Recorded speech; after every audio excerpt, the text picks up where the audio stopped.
Well, hello there. How you doing? I often get asked how I became so incredibly boring. Yeah, and people say things like, could you make a more boring video? So I took those things and I thought, well, I'll tell you when I came and became incredibly boring, and I'll make the most boring video it's possible to make. And I've managed to combine them into this video. Because in this video, first of all, I'm going to tell you how I became so incredibly boring, which is related to this catalogue that's here. This is a 1998 Maplin catalogue. Probably not the one that was involved, but as good as the time. And I'm going to make the most incredibly boring video I've ever made. So I'm going to sit here and I'm going to go through this video page by page, looking at some of the forgotten technologies and maybe some of the stuff that still exists and maybe some of the stuff that's long, long gone from 1998 to now. Yes, I'm going to make a video of raw, unedited footage of me going through this entire book and talking about it. But before that, I'm going to go to Greg's.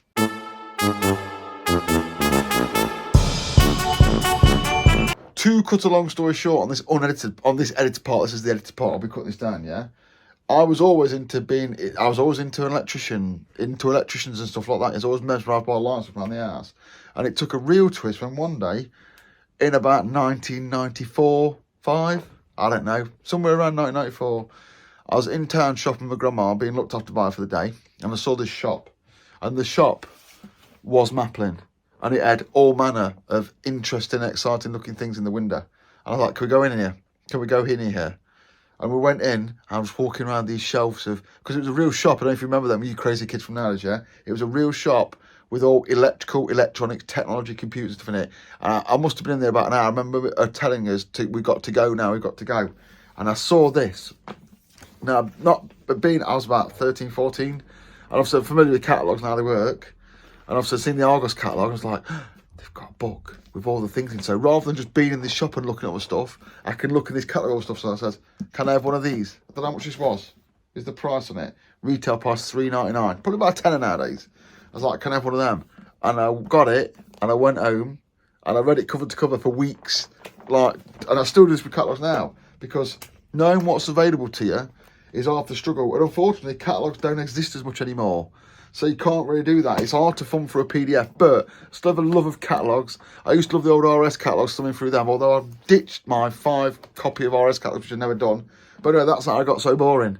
And now what I'm going to do is bore you, because me and you, no one's going to make it to the end of this video. Nobody is going to make it to the end of this video, yeah? Because I'm going to now do this much raw footage of me going through this catalogue, a page at a time. I'll flick through it fast, I'll flick through it slow. I'll talk about some shit. Maybe it'll be therapeutic to have on in the background. But I've set the lights off, I've set the catalogue in here. I'm just going to fucking go through it and marvel at electronics 1998. And in the future, I might marvel through electronics 2008, 10 years later. So in part 2, I'm going to do that catalogue. But in part 1, I'm going to spend a bit more time on doing this one. See what it runs. So yeah, let's hit the bench. And I assure you, the footage will be raw and edited, because I'm just going to take the video file and I'm just going to fucking bang it on there. There ain't no way I'm editing however long it takes me to go through this. So welcome and enjoy. Unless the phone runs out of fucking stories, that is. Might have to break it down because of that. Welcome, people. Welcome to me going through the Maplin catalogue. This is going to be number 1. There will be unedited footage. This is the 2008 one. I'm not going to do that one today. I'm going to do this one, the 1998 one. Watch out for these blue bits here, my marks, so I'll stay in shot. So I'm just going to check the shot. That's good. This is where it all began for me, the 1998 or 1990s catalogue. These are quite expensive on eBay now to pick up, and I picked this one up for about a tenner. But the ones that I more want, like the 1993 4 one, which I think I recognise, I'll quickly stick that in here before I get going, are about 30 quid. I'm not paying that for an old catalogue, because this one pretty much is of the era, and there won't be a massive amount of change. But Maplin would bring out a new catalogue every year. So there's all the stuff that's going to be in it. There's all the sections, and I learnt so much out of this catalogue. And I used to take this catalogue to school and ask my CDT teacher, Mr. Maycons, about stuff in it. And he'd like to teach the electronic stuff, so I'd get a little bit more out of it. I remember Mr. Maycons, my first teacher, telling me, explain to me how a relay works. I was looking at relays and they're going, what are relays for? What do they do? And he sat me there in the class and explained it all to me. And obviously that is something I've just never, ever forgot. Look at that. Field of Dreams. We used to always have this little bit at the back where all the little tiny components were, where you go and get your resistors and stuff like that. I remember going in to buy LEDs and all that kind of thing. Here's all the actual shops they had. Oh man, it's getting mad. It's getting crazy already. You just can't get this stuff anymore. You've got to go on eBay to buy it. It's just no fun. There's nothing there. Look at that phone. Anyway, these will all be shown further in the book. Oscilloscope. And obviously, this is before plasma and LED even existed. Look at that phone. Anyway, they'll be in here further. So it's broken down to sections. I'm not going to go through every section at every point, but I'm going to stop at each section as I record the video. Like now, this is not section 1, aerials and amplifiers. I'll just stop at each point just so the video's not fucking gigantic. However, I'm not mad into aerials and amplifiers. And so amplifiers, brackets, distribution splitters, aerials, it's going to be a bit boring. So I'll just roll it through this one. And whatever knows that aerials and amplifiers, but this won't be a big section. Aerials and amplifiers, not something I'm big into. Don't really fully understand TV. I mean, this technology's not changed, has it? This is still the way that people get TV. Set-top aerials, did they ever work? An aerial rotator.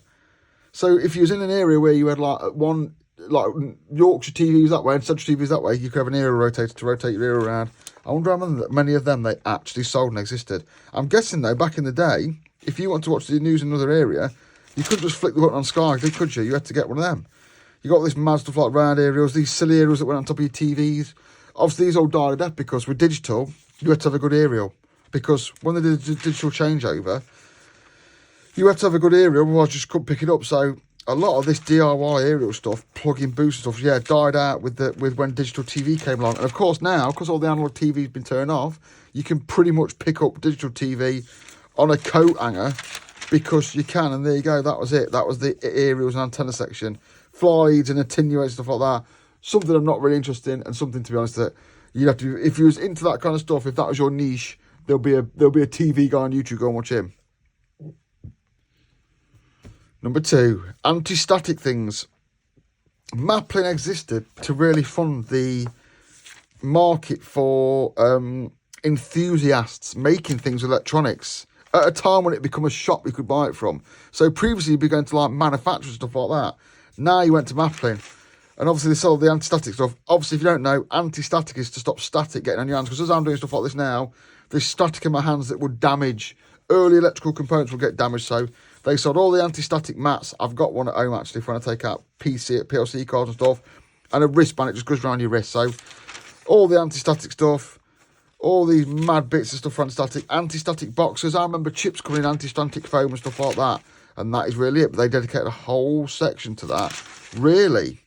Now we're getting somewhere that's going to be exciting. Right then. Something I can really get my teeth into now. I guess when I was growing up, when I was 14, 15, 16, 17, 18. And until to now, I still love audio and video.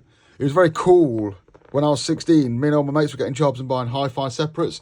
Really expensive hi-fi separates. Because having a decent sound system was what it was all about. And I would have every single media format going, which I think we're going to see in here, like DAT tapes, mini discs, CDs and all that. So I'm looking forward to going through this section. Now we've got some absolute classics. I had that airband radio. I had that miniature FM radio. I bought that from Maplin's. I was never into the boombox type things. I think anyone of my age had a cassette style recorder like that for playing on the Sinclair. I had a dictaphone that took micro cassettes. Crazy.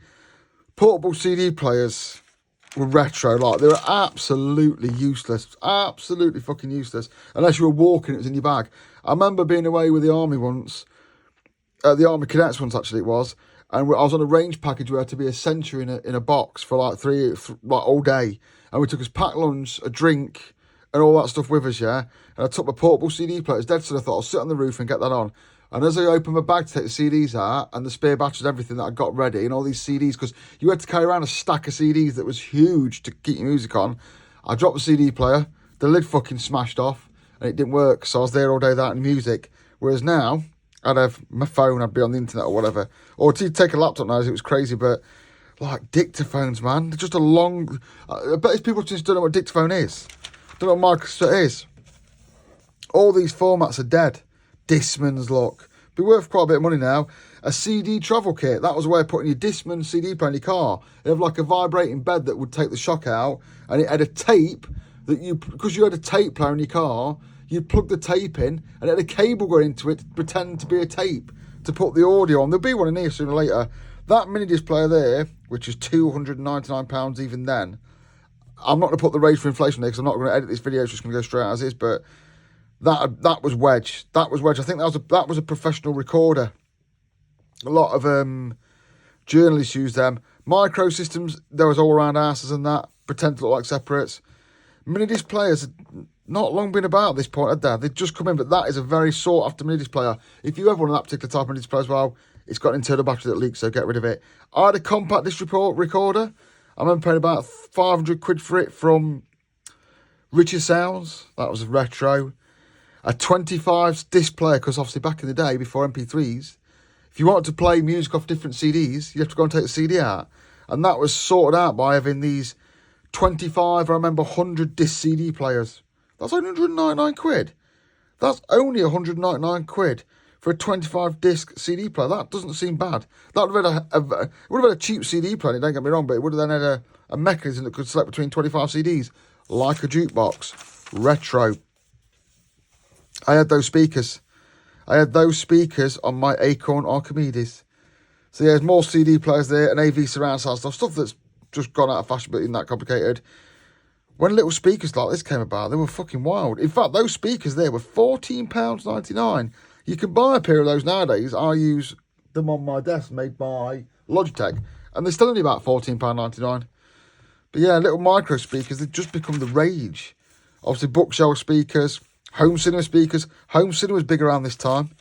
I had those Wharfdales as well, look at them. I remember those Wharfdales in my room, them 3-tier Wharfdales. I bought them second hand of a mate. They'd have been £299 according to this.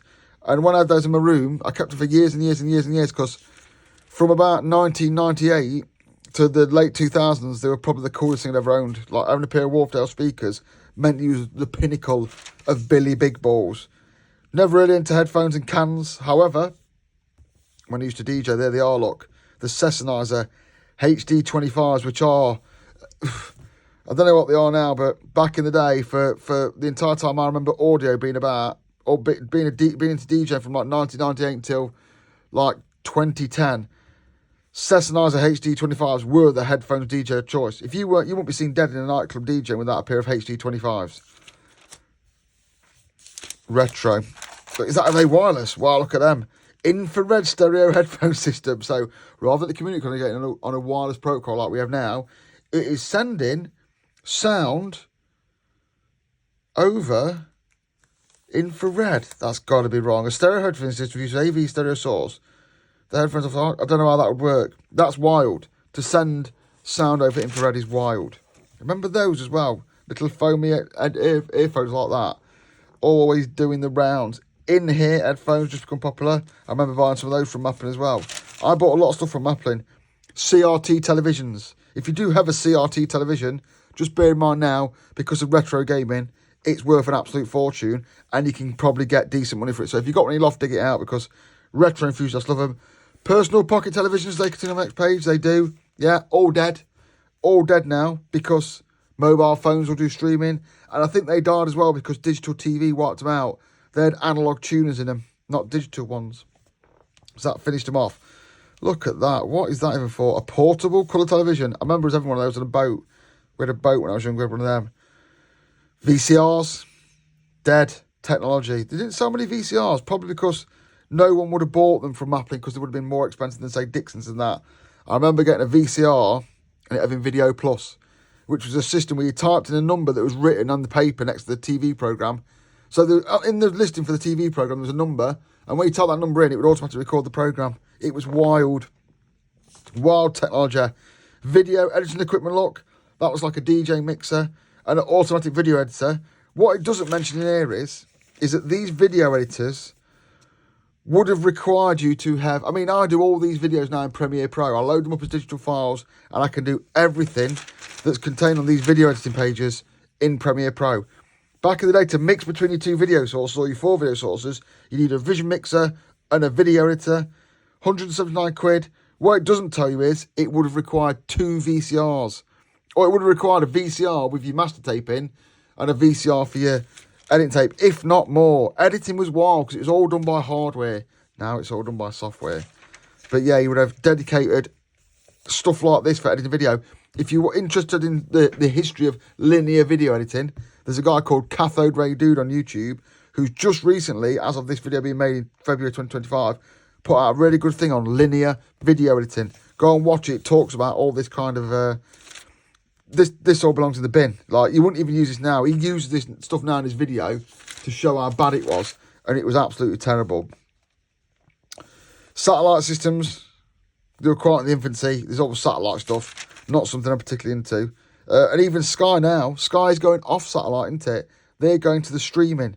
They are still offering their Sky package through streaming. Speaker stands. I remember having a set of wall-mounted ones and putting my speakers up in the wall and thinking it was the best thing since sliced bread.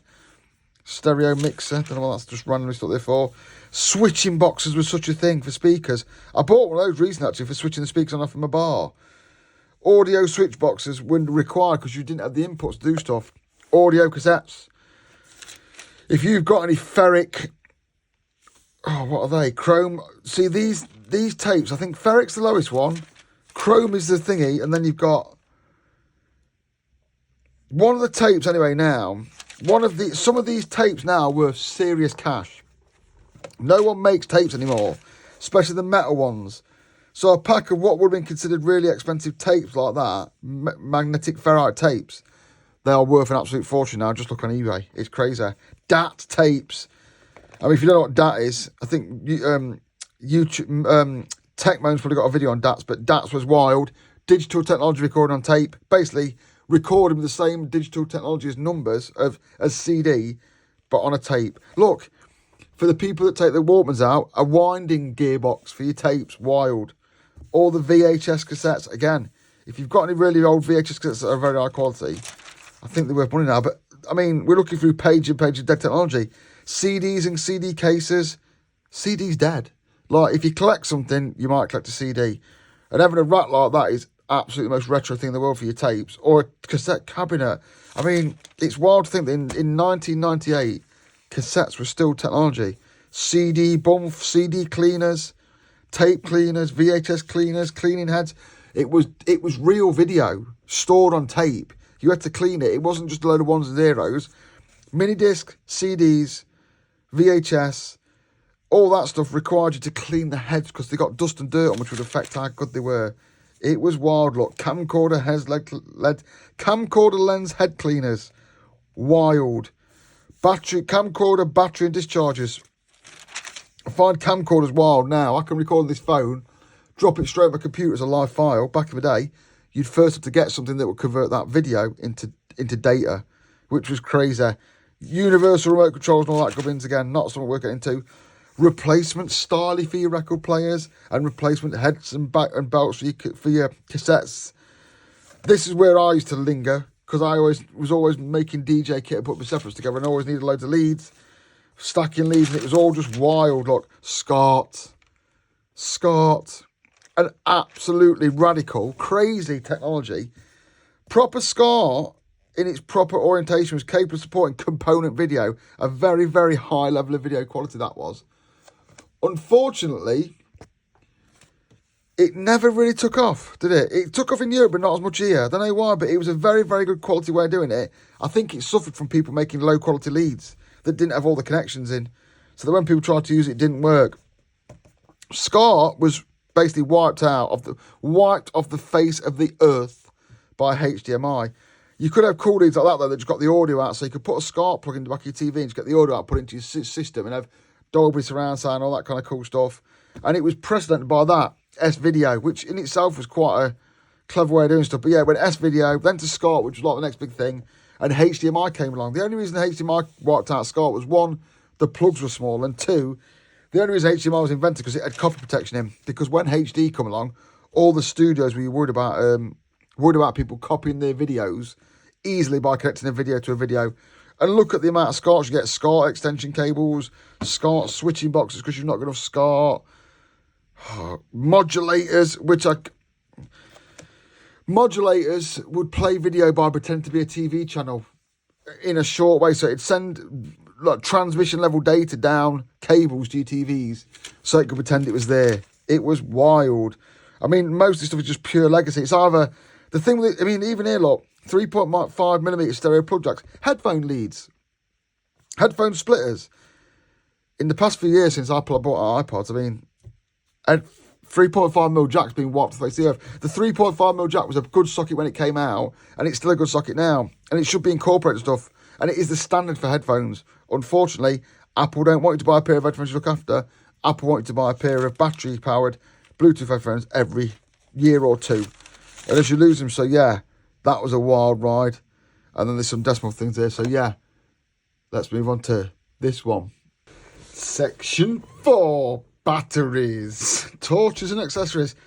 Don't know what kind of category that is. Why did you put batteries is a category? You don't need to have torches and accessories. This will just be batteries. What happened to batteries that look like that? What were they using that got rid of them? What is that? A 3LR12. And then there's that one as well. Remember the Everreadies? 15 volt batteries. Those 15 volt ones there, are they still available? They are the, those 15 volt square batteries like that with the terminal on one end. I believe they're for the exact meter that I've got in here. I can't move it because I'm on the camera up. I believe they're for these. I believe that's what they fit in. The AVO meter. Put that back carefully. Never seen that one before. I'm going to have to Google a load of them. I'm going to put a note in that. I'm going to get some post-it notes. Hang on. Wait there.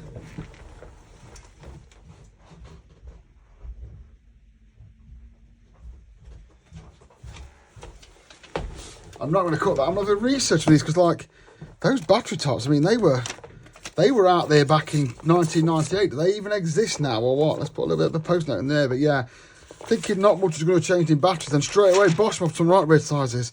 Sealed acids, I remember buying those all the time for projects and that. Transistor power packs, they're for radios, aren't they? Like, that's a massive, yeah, they were in like old transistor radios and stuff. Do you remember those big batteries there that used to go in like hand lamps and stuff? This is all, this is very interesting, but all these weird sizes here, general purpose number 8, I know that for a fact was out of a wireless set, a G12G battery. I might do a video on battery sizes. That would be possibly even more boring than this video. So yeah, big video on battery size, that'd be good.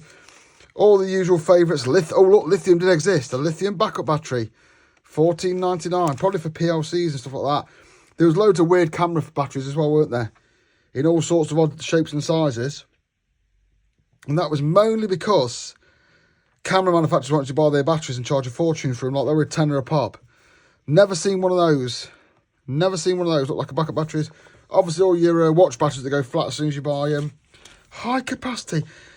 I don't know about you, but I don't come across. I mean, if you're old like me, I don't come across the batteries I used to. I don't come across a lot of these odd side batteries anymore. I get a few stumpy ones that look like that, but nothing exciting. Obviously, back in 1998 when this came out, rechargeable batteries were shit. Nickel metal hydride, which is what all your... I need to buy some of them at the minute, actually, because I'm refurbishing some phone batteries, PVC mounting batteries. I think these are pretty much eliminated by the fact that you can now buy decent coin cells. And they've been got rid of. But yeah, fucking hell, there's so many batteries. I recognise those. That's a race pack for a Tamiya remote control car. So I used to have a few of them kicking around the ass because I used to have remote control car stuff, which I think will feature in this catalogue later. Camcorder batteries. Obviously camcorder, which again will feature in this later, is probably in the bin. That there is actually one of the batteries I'm trying to rebuild. That's an Ericsson battery. Boring. Wowzers, there was a lot of battery in that. A sealed acid battery charger, remember having one of them? I've still got one of those. Battery connectors for remote control cars. Dischargers, because you used to, anyone watching this who doesn't understand, battery dischargers were a thing. You had to discharge batteries properly because a NiCad battery had a memory. And if you only used it to 8% of its capacity, and then charged it back up 80, charged it back up 80, it just basically stopped going anywhere but to 80. It'd have a memory and remember it. Battery chargers for batteries again, back in 1996. I mean, I've just started reusing rechargeable batteries at home because I've got kids, and they're really, really good now. But back at this time, rechargeable batteries were absolutely fucking shit. And when Maplin saw stuff like that, look, a universal solar powered battery charger, I imagine that was an absolute real piece of shit. I imagine that'd be quite hard to do now, to be honest, with a solar panel that size. I do remember a few of these. A mains inverter. Look at the size of that mains inverter, 150 quid. With just basically a 3-pin socket on it. All your power supplies, we're not going to go into all them because there's just power supplies are still power supplies. A battery test strip. I've still got a battery test like that. It still works. Coin cell battery holders. All your clips for battery caddies, they used to call them. Again, this was all because people used to build what there's a Facebook group for called Black Boxes, where basically people used to build things. People used to make things electronically. The problem is now is that anything you can think to make electronically that makes life a bit easier is probably on Amazon at 10p. Funky torches. All those torches do look shit though, to be fair. Oh my God. I mean, let's not remember that LED. LED has absolutely revolutionised torches. These have all got lamps, and you have to have a bigger lamp with a bigger battery to get a bigger light. Nowadays with LEDs, they do some fucking crazy stuff. Torches with fluorescent tubes in. Jesus, like, this is what we had to do. It was hard to get a good torch because no matter what torch you got, it was just a vessel for a bulb. And the bulbs were crap. Crap for your bikes there. Fucking trailer lights and fucking bulbs, stuff like that. Cat's eyes. Like, they were the coolest lights going. It was actually cool. I had that set of lights. It was cool to have a decent set of lights in your bike back then. Not like now where people just get run over. And cyclist performance computers. Well, everyone knows cyclists aren't performing. But yeah, interesting range of batteries there. I'd like to maybe look at some battery sizes. I might start making a list of things I'm going to take out of this and add that to, because I'd like to look at battery sizes. That might be the dullest video ever, which is literally right on my street. But anyway, now it's time for section 5. Section 5 is books, technical and data. Now, I appreciate this is not going to be the bestest bit because it's going to be reading more about books, but we'll have a look through some legacy things, because quite often as well, in something like this, you can find some good books. If you go online, you can buy dirt cheap. So, oh look, there you go, straight off. The Year 2000 Computing Crisis, a book about the Year 2000 Computing Crisis that's been written. Year 2000 Problem Solver. I bet they're actually worth a good bit of money. I'm going to make a note of that. Y2K books. I bet they go for good money now. In-car entertainment value. When I was younger, everybody was always messing around with it, as well as the audio systems, the stack systems. They're in-car, but obviously in-car now, you just get whatever comes in your car, you get it. You get reasonable good stuff now. Loudspeaker design, people used to make speakers, people don't do that anymore. Loudspeakers for musicians, professional approach to audio, people don't care about audio. That's a classic book, Killer Car Stereo on a Budget. Remember that one being around a lot. But yeah, people just don't pot around like that anymore. People ain't got time. People's other hobbies are expensive, making preamplifiers like that. I guess there's still people that do this kind of thing. All the PC books will just be absolute dirt. But I did have upgrading and fixing PCs for dummies. I still like quite a good dummies book now. But again, building PCs, apart from gaming PCs, is not something anyone does anymore. But back in this day, like, building a PC was just an option. Netwear, what even is that? That's just all PC stuff. TCIP for dummies. Again, that's probably still valid now for the original stuff, but fucking hell. Teach yourself Java in 21 days. I don't even know what Java is. Not really my bag, programming. Not something I'm into at all. Web design in a week. Windows NT4 server. These are all just PC books now, so it's going to be really boring. Oracle, I remember Oracle being a thing. The Windows 95 exam guide. Got to remember that around this time, Windows 95 was the number one. I don't think XP had even come out yet. Some people are probably still using DOS and stuff. Assembly language, if you learn 600 assembly language now, you're probably still making money out of computers, because all the people that learn to program on Atari STs have gone on to make big money, as far as I'm concerned, in the PLC world. PowerPoint for Windows Explained. I bet that's book still as wank now as it was then. And wow, the AutoCAD for Dummies, I had that. I didn't learn AutoCAD from it because it was a fucking terrible book. I ended up learning AutoCAD. I think I got the old version where it's a lot of typing, but I ended up learning AutoCAD from YouTube in a week. I sat there for a week and went, I'm not moving till I can use AutoCAD to a standard.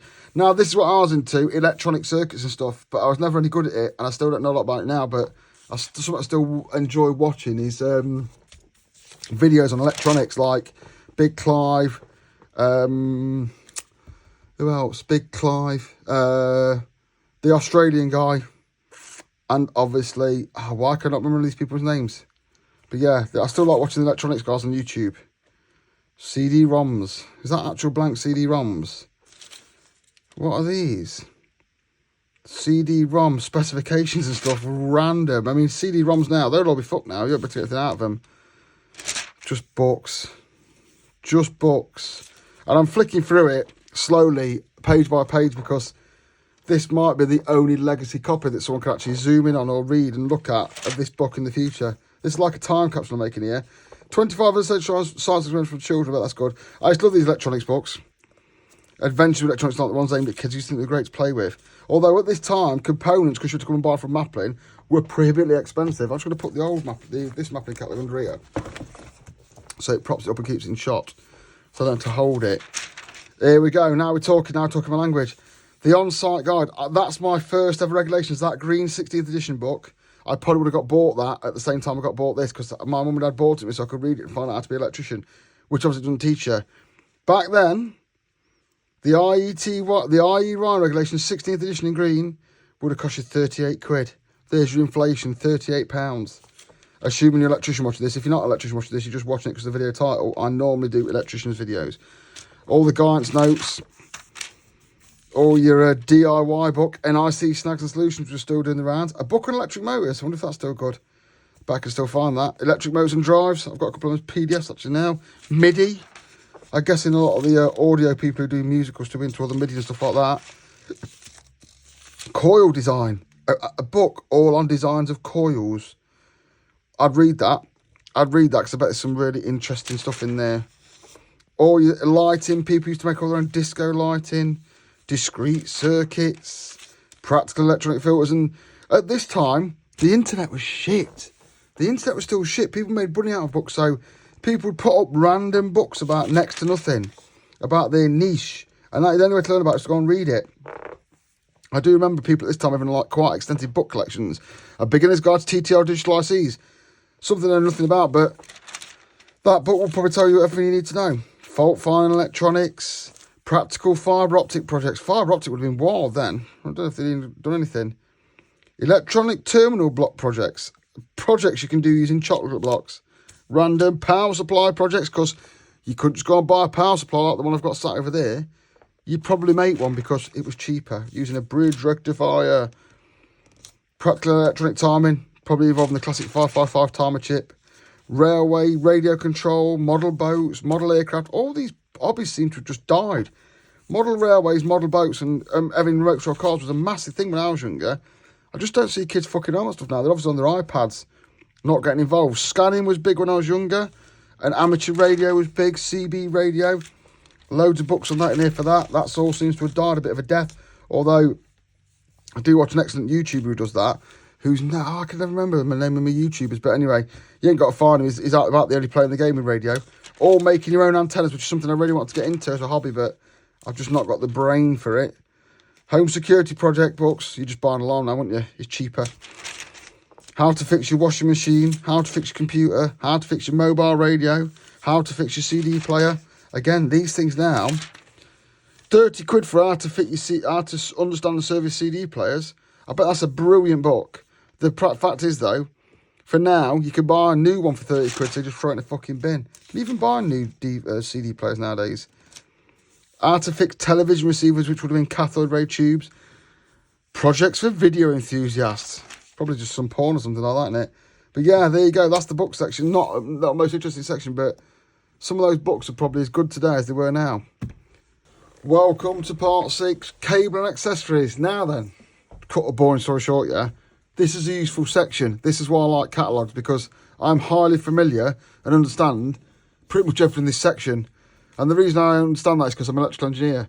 But the reason that I first was able to understand all that is because I read this catalogue. So when I went to work and started, I knew about all these cables that are listed here, which gave me a massive advantage because I sort of knew what it visually looked like, what I was looking for, and what it did. And some of the specifications, because it was all in here. So the thing about catalogues nowadays is, look, for example, look, tinned copper wire, enamelled copper wire. You probably don't know what they look like, but I do, because I've read this catalogue. Like, that is it. Equipment wire. So you get wire wrapping wire, light duty equipment wire. So wire wrapping wire as like an insulation that doesn't shrink. Equipment wire is like solid core wire with the thinnest insulation you could possibly get. Tri-rated wire has a thinner one. Like, yeah, I think that should be a 6231s. That's tri-rated. bi-colour equipment wire, look, that you get the fact you get a colours, and it lists them all here. So it's really, really useful to know. It's even now, getting an OS catalogue and reading this is useful. Nothing particularly exciting here. PTFE equipment wire, because obviously PTFE gives you your heat resistance. Oh yeah, 'cause it's high temperature wire, look, there you go. I just remembered that, and I bet you remembered it from them. Switchgear wire, which is station tri-rate. High temperature wires, extra flexible wire, which will be made out of silicone. That's something. Oh, silicone extra flexible wire. That's something I know from reading this book. They make fantastic test leads, and if you know how flexible they are, that is the sort of thing you get on a fluke meter. Has really good test leads. Flat copper braids. Then your mains cables, look, your old lawnmower cables, earth bonding strips, 7-core trailer cables. I know I bought some that from here. EHT. Oh, they say it's for lay tubes. I don't know if that's like for igniters and stuff. But yeah, definitely from this book I learned all my mains cables and flexes. So I learned about all my different coiled cables, cotton covered cables. There's a wicked story about there's a wicked story about, is it Peter Shilton played for Forest when Brian Clough was the manager? And Brian Clough went in there one day, and obviously not Peter Shilton. Who was it?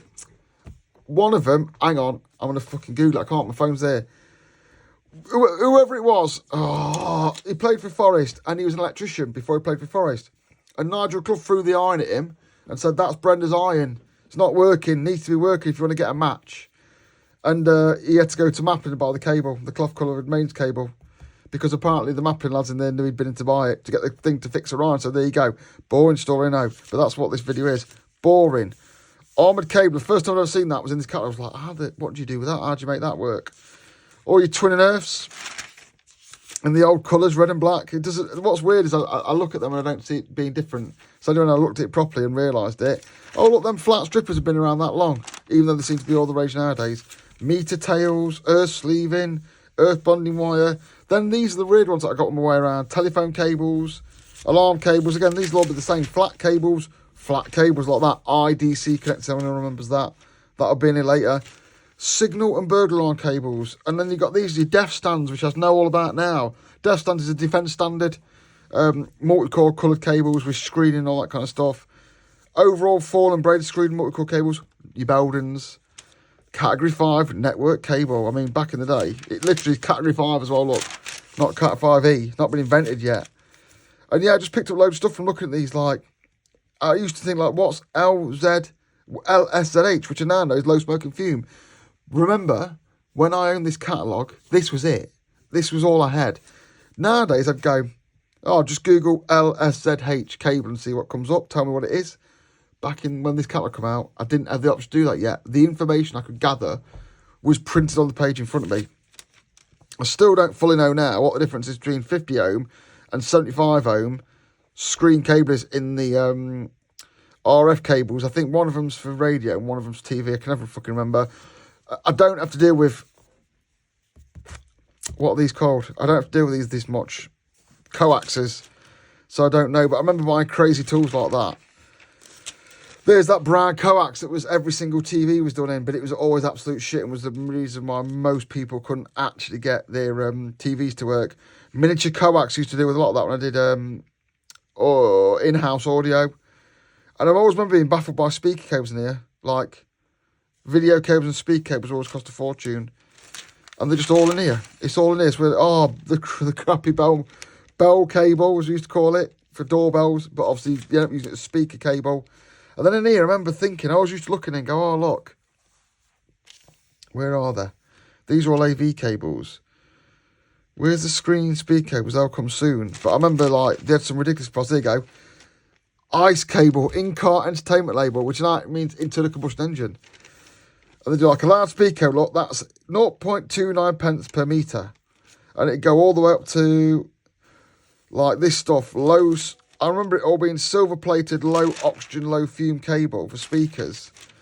Going up to, like, £4.99 a metre. Ridiculous. Van Damme professional audio cables. And it was all just in here. Takes me back. Instrument and guitar cable. I've never successfully made a decent patch lead. Then you've got, like, all your Van Damme multi-core audio cables for, like, your stage box and stuff like that. Not something to... then stuff that I've become familiar with, look. Conduit and trunking.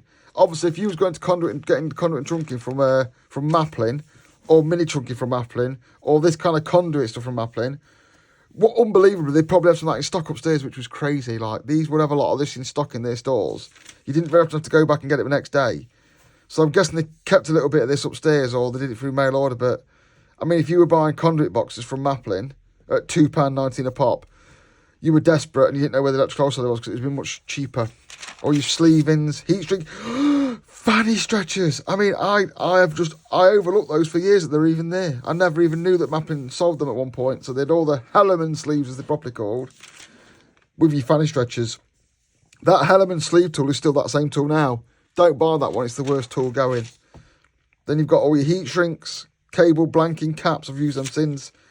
Then cable splicers, which are crap then and crap now. Wire markers, you'd probably be mad buying them from there. Is that 24 pence each? Reusable cable ties, clearly they never caught on. Then all your cable ties, which is just something that we don't worry about because electricians are getting for free. Cable tie guns, spiral wrap, P cable clips, self-adhesive clips, all stuff that I use now, still to this day. And a lot of it I learned from there. Put it on the floor, cable protector so you don't trip over and all that shit. Cable clips and all that kind of crap, yeah. Interesting section, looking back on it, because back in the day, although I know that what's in there, like I say, inside out, when I went to work and I started and they thought, oh, he's decent, it's because I'd read stuff like that and knew what was going off. So yeah, there you go. Next one.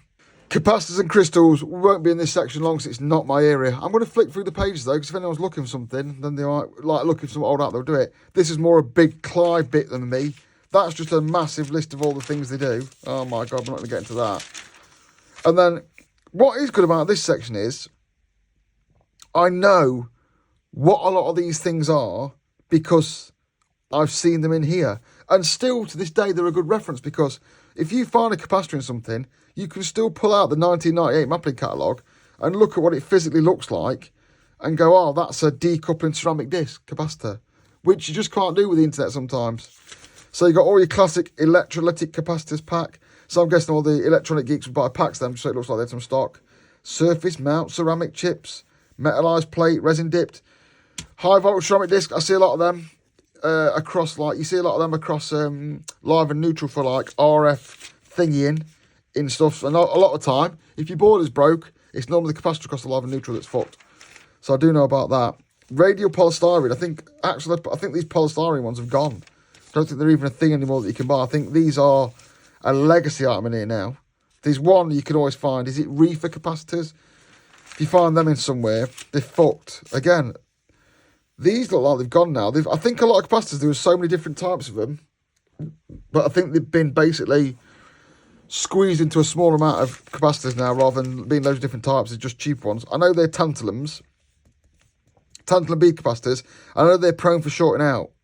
I know that from doing a little bit of electronics repairs. But yeah, again, these nowadays, you can buy boxes of these off Amazon for next to fucking nothing on eBay. It's like, it's not worth buying one of them. You'd go into Maplin and you'd order one or two. So you could order all the ones to, I don't know, fix your telly or something. Now you get these capacitor packs.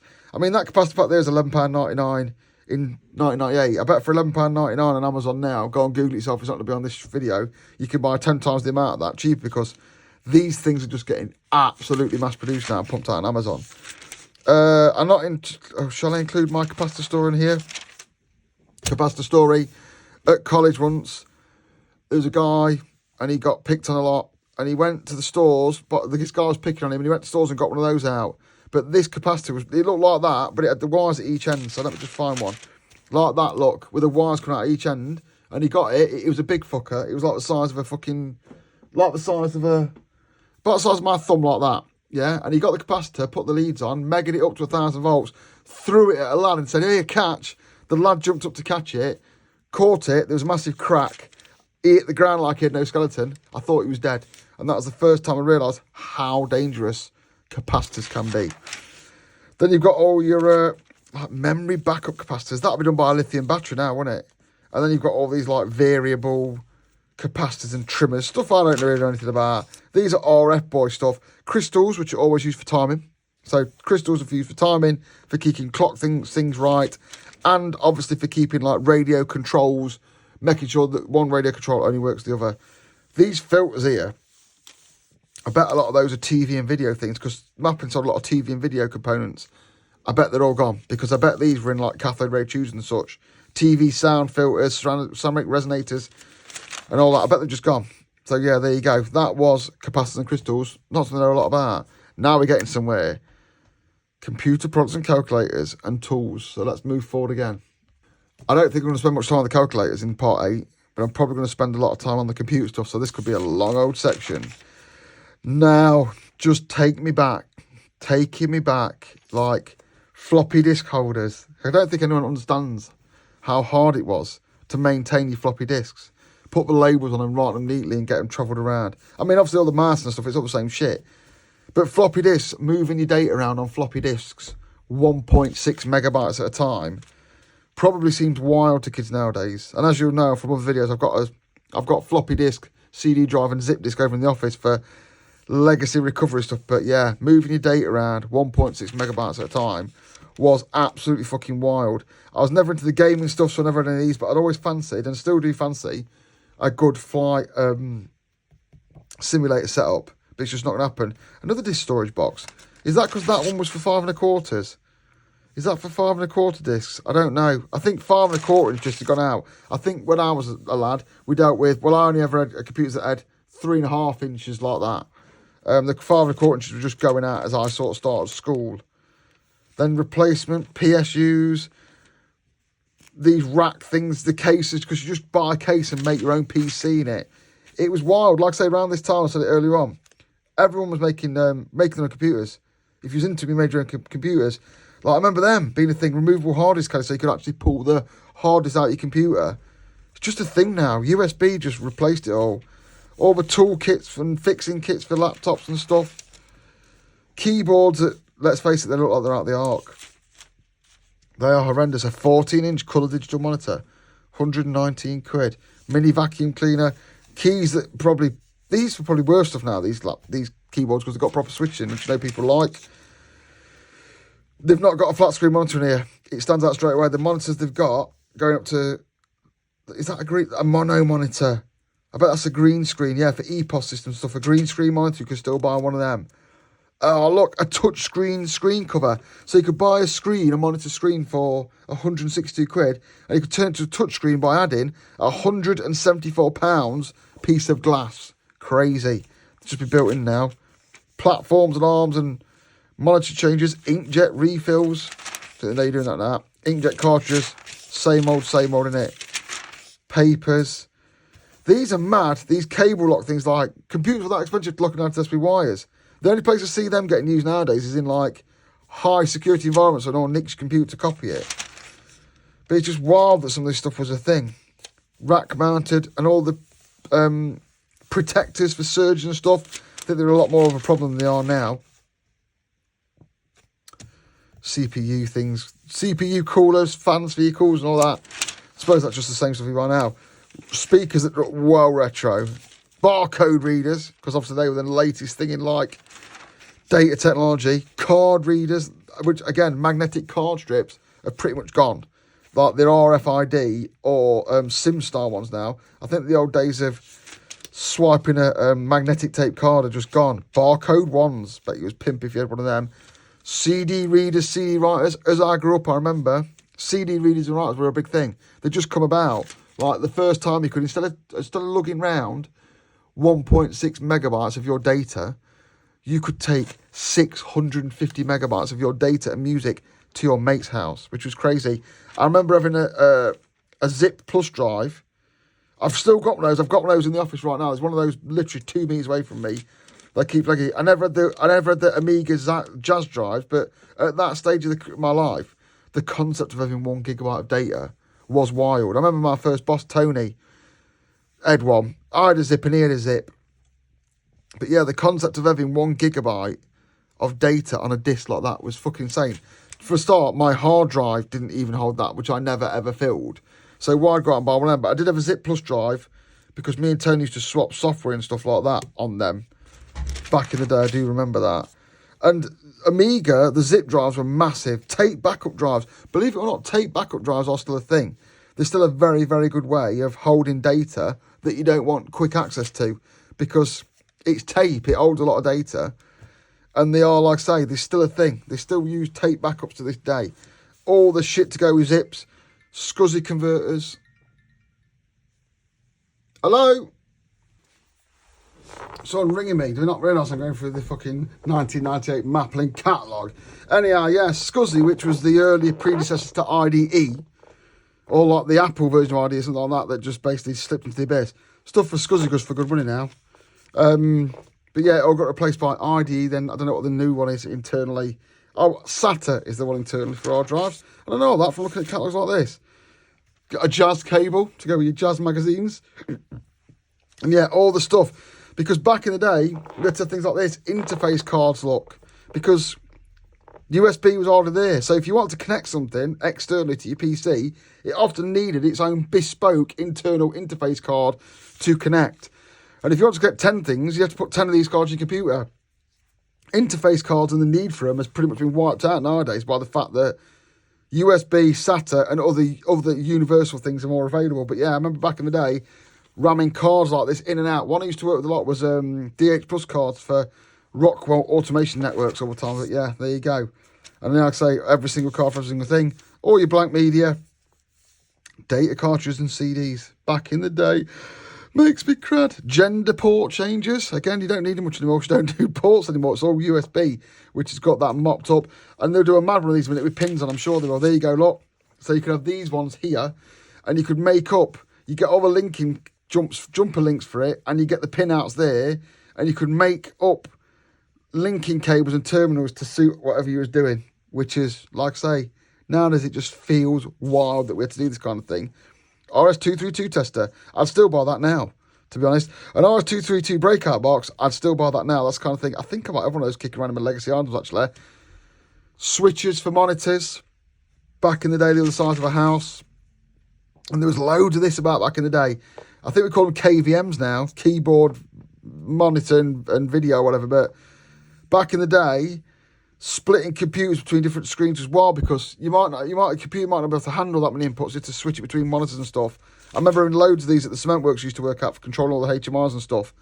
And all the controls used to have switch boxes that could put multiple computers onto one monitor, or one monitor to multiple computers, and all this kind of crazy shenanigans we just don't do now, because nowadays, for the cost of this box, for a cost of a box that does that, it'd be cheaper to just buy another PC.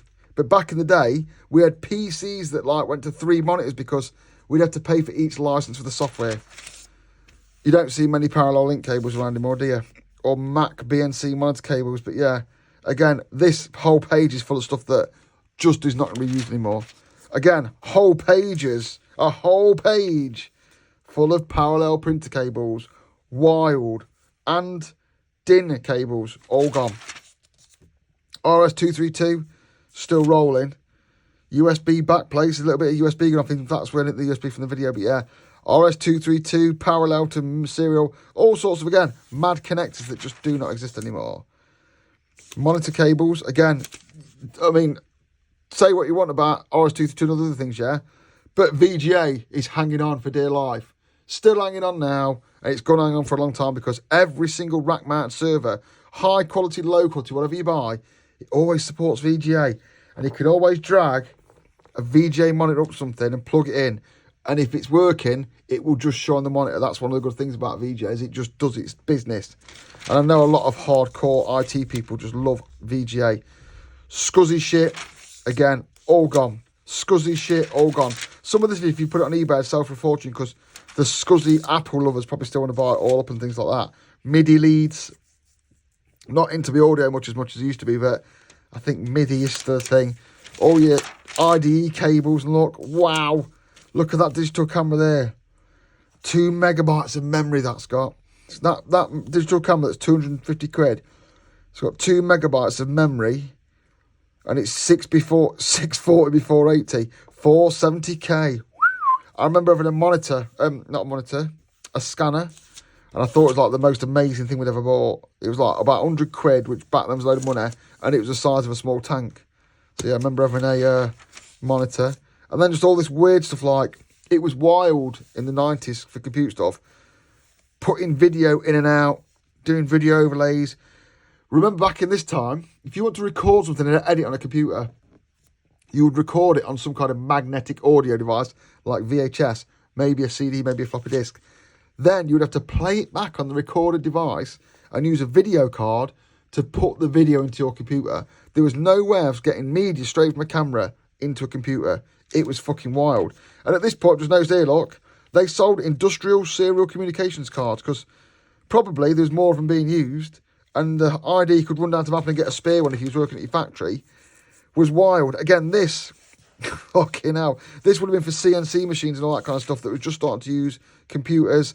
And it's only now looking back that I realised that we used to use this stuff at work, but we'd never go to Maplin's for it because it was a bit later on. It's like 2005-ish. But yeah, they sold this stuff so people just go and get it. And it's only now that I understand what that page is for. That's wild. 232 and 485 cards again if you're posh. 232 and 485 is just a legacy protocol that's not really going anywhere. And it's still lingering around now because it just does stuff simply for things like wares and things like that. It's not a problem. A Fizon 5 computer. I remember someone giving me one of them and I broke it after about 2 hours. There's like, oh, I have this, I don't want it. And I was like, this is great, this is amazing. And just ended up smashing it, which was a bit of a dickhead move. And now we're into like the realms of like modem adapters and stuff. Keyboards, not my area of music for computers, but I know a lot of people are into it. I mean, this is where, I mean, if you're talking about something like that, mixed with an Atari and some of the shit software, that's one like Fatboy Slim got going. But it's just not my bag doing computers and music. Although I would like to have to go when I was younger. A webcam, only £109. Motherboards and all that again. These motherboards and RAM now, I'll skip across because if you're into the legacy computer stuff, there's better people than me, but I will flick through the catalogue. Networking. Wowzers. This stuff was expensive back in the day. Not do a lot. And let's not forget, Cat 5 was reasonably new at this time. Cat 5 was a new kid on the block. I remember going to work at the university and they had Cat 5 in every room and they thought it was wild, but before that you'd have Ethernet links on this BNC cable. We had token ring networks where it went in, out, in, out, in, out. There's a really good video on the development of the Ethernet system where it's like star topology, start in the middle and go out to each computer, whereas this kind of stuff went in, out, in, out, in, out of every computer. If anyone broke it on the way through, the whole lot would cease to operate. And you had all your BNC covers there. Although, to be fair, when these were sold in at this time, this BNC was being sold as legacy equipment then. And all your legacy connectors like N terminals. Fucking hell, man. I think you need like a hand crimper to crimp them off. Terminated ends that you had to use, otherwise it just wouldn't work. D connectors, which are still very popular. All the soldering and fibre tools, look. All the soldering and fibre tools make off fibre optic connectors, which at this time would have been absolutely fucking wild. People would have been... We was using fibres to distribute Ethernet around the site where I worked in like 2003, purely because Cat 5 couldn't go that far, but the fibre could. But it weren't a lot further, but it was considerably further than it was. And it was real glass and a pain in the arse. You get splinters. Network interface cards, because your computer's motherboard didn't just have a network card on it. And as you can see, here's the legacy. There's your BNC, and there's your Ethernet, because they didn't know which one you'd have. Obviously nowadays, BNC's gone, but back in the day, back at this time, you bought a network card. It supported both the networks that were available. The BNC token ring network was on its way out, and the Cat 5 one was on its way in. But it had both on there, and it was, look at that, fast, 10B100. Look at the size of that network adapter. Huge. But now this is just natively supporting the motherboard, because a computer without networking nowadays is absolutely useless. Like, well, computers without the internet now is absolutely useless. All the tools for doing all your termination stuff for your computer stuff, complete LAN BNC kit, 300 quid. Bet that was on its way out then, because BNC token ring networks were way on the way out. And then there's a load of pocket computers which I'm not going into, graphical computers and all that kind of stuff. And then we're going to get to a section I'm going to really enjoy. Connectors, because again, well, I'll tell you my next section. Right then, we're at connectors now. Now, before I started work, I knew what all these connectors were. And again, I keep saying this, it's because of this catalogue. I am familiar with a huge amount of connectors because when I was younger and started out, I just looked for this catalogue to see what was available. Now, I expect that there will be a number of connectors in here that are absolutely obsolete. But I expect there'll be a number of them that have been around since the year dot. For a start, BNCs. BNCs aren't obsolete. They get used in weird and wonderful places, especially radio and HF and all that stuff. But they're not something you come across every day. But it used to be, because it used to be used for networking and stuff like that. First of all, audio video. Those ones there, I don't remember them being audio video. I've seen those used for all sorts of stuff and all sorts of machines, like a multi-plug core pin arrangement. Classic XLRs, deal with them quite a bit. So you got all your XLRs. XLRs are the go-to for stage audio, I believe. I think there's some people bringing out like Cat5 equivalents, but XLR is still what you're going to use on stage audio and all that. It just works and is simple. And this might be the 1998 catalogue, but I assure you, I think these things have been around since the 70s, maybe earlier. You'd have to Google it, because I'm not going to go and Google it and put it in there, because I'm never going to watch this again. But yeah, all your different ones, and you've got different types of plugs already coming through. Look, panel mount. Yeah, that's where they're trailing. They're panel mount, because sometimes you want to put something in the panel, you don't want a cable hanging out when you could have something in the panel mount. So already, even though look at one thing, you got your panel mount and your trailing plugs, and probably other types coming up. All your male to male and female to female, when you've right fucked up usually. DIN connectors. Now there's loads of stuff called DIN, because DIN is an industry standard. I never knew those plugs there, which I would refer to as old speaker style plugs, were on the DIN standard. But amazingly, the DIN standard is defined there. Look, they've took the DIN standard and they've put it in the book for you. I can't express how useful these books are for just little bits like that. Like I remember going, well, the DIN standard's in the fucking Maplin catalogue. I'm going to have a look. That's why I keep a couple of these kicking around, because they're useful. But yeah, I didn't know those old speaker styles were DIN. Right angle stuff exists. Not in that one, but like HMI, Cat5, right angle stuff used forever. All your chassis mount ones. Chassis mounts that PCB mount. I wonder if they ever kept them in stock. Can't imagine they sold a load of them. I think Maplin's just stock stuff in the catalogue, but maybe not in every store. MIDI connection leads. Again, if you're doing your old, they were the go-to interface in audio studio. I don't know if they are anymore. I don't know if it's all on date. What? I'm not really into that kind of thing. All your phono stuff. What is that? Lockable phono. Never even knew they existed till I just looked at that just then. So a phono plug's got a screwing thing for when you absolutely can't afford to let it go. Chassis phono sockets, phono splitters, phono joiners, all your headphone sockets, 3.5mm DINs and stuff like that. 3.5mm headphone sockets, which is still one of the best sockets from its beginning to its end, which has only been ended by the fact that Apple want to sell you a set of Bluetooth headphones. Stuff that's coloured for patching out. Again, all your big jacks, like they're the guitar stand, aren't they? The big 1/4-inch jack and patching out. Then you get the PCB mount versions and all that. More jacks, splitters, jacks to phonos, jacks to everything. I'm sure all of these things are still available and people will come across reasons to need one. The problem now is you go on Amazon and you say, I want a 6.35mm to this, and you get the result and you'll probably be able to buy one. The good thing about this was you could look for it and go, that solves the problem, doesn't it? So yeah, I do love a good old catalogue. Then you've got all magic look patch leads. This is all proper order stuff, but it's all basically 1/4-inch jacks. Stuff like this that I never knew existed that I came onto later. I can't remember what they're called. They're loudspeaker ones, but they're called, is it Conlock? Are they called Conlock? Should say in here, shouldn't it? PowerCon.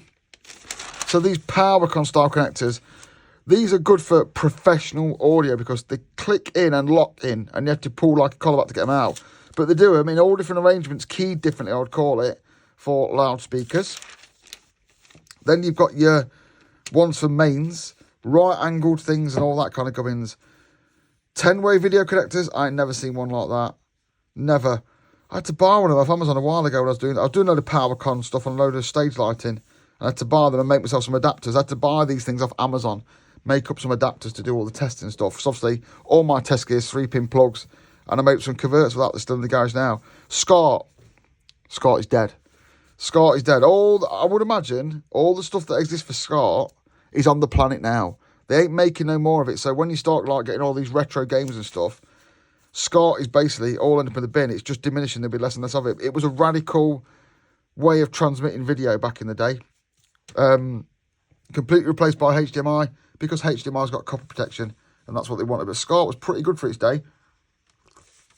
The main problem with it wasn't miniature. It wasn't miniaturized, so Took up quite a lot of space, as you can see. It was about that big. BNC stuff. BNC phone is still going. Those absolutely terrible RF connectors that we use on British TVs and stuff, which are absolute shit. All this stuff here, I think, is shit. Yeah, it's all crap. They should have used the F connector, which is on Sky's with the screw-on things. All your BNC stuff, because at this time, an extensive selection of BNC stuff, because at this time, token ring networking was still a thing. And this obviously gets used in aerials and antennas and stuff like that. Although, even now, they're miniaturising BNC. BNC stands for something as well. British National Connector or something like that. Can't remember. But they're miniaturising this into other types of stuff like the ones you see on mobile phones and routers and that. There is just an extensive supply of BNC stuff in here. I wonder how many of these they actually sold. And again, with BNC, I think like this, they're so small, like you could make the world supply of those in a box as big as this table and keep them in some warehouse somewhere and sell them. Then you've got your, again, it's useful for this. They're your ends. End types, which is like a big coax connector. And it's got all your different series, so your N line, chassis socks and all that. UHF. Looks like it's got a tap on it. That looks like a fucking tap for your washing machine. But yeah, I know what all these things are. There's all your Fs, look. What would like you probably refer to as the Sky type plugs. Then you've got your PL259s, which again are a big coax connector for like your really, really heavy duty coaxes and things like that. What we got here? All these coaxials, these are the ones I was on about earlier. What are they called then? SMA. SMA are the little antennas that you see on like routers and mobile phones and things like that. So they've been around longer than I thought, actually. Although they are probably more expensive than the bigger version because they were smaller back in the day. Car aerial connectors. Playing with car radios was a thing that's just gone. Fibre optic connectors. All your plugs. Different mains plugs. All your commando style sockets, which are called CEE type plugs in there, but obviously everyone calls them commando. Then all your IEC mains connectors. There's different types of these. There's the IEC one that looks like a bit of a triangle with the 3 prongs in. Always call them an IEC lead or a kettle lead. But I knew that they existed because of this catalogue. Is the Mickey Mouse ones in here? These are all IEC. IEC keyed with a little notch right at the bottom so you can do different things and not plug things in. IEC trailing plugs and sockets. What is that? Euro sintered line plug. Never even seen one of them. Wild. All your inlets with fuse and stuff and all that, and the switches and fuses. No Mickey Mouse ones in here. Is that a relatively new thing? Sometimes call them dowel leads. There's your figure of 8 mains leads, which was always common on audio equipment back in the day. Looks like a little figure of 8. You can have it keyed and unkeyed. Mickey Mouses aren't here. Let me show you what Mickey Mouse is. I've got one. Seen one down here earlier. Won't be able to find one now though, will I, now recording this? Oh, you bastard. I've got to go out and find it now. This is going to be edited. That's your Mickey Mouse one.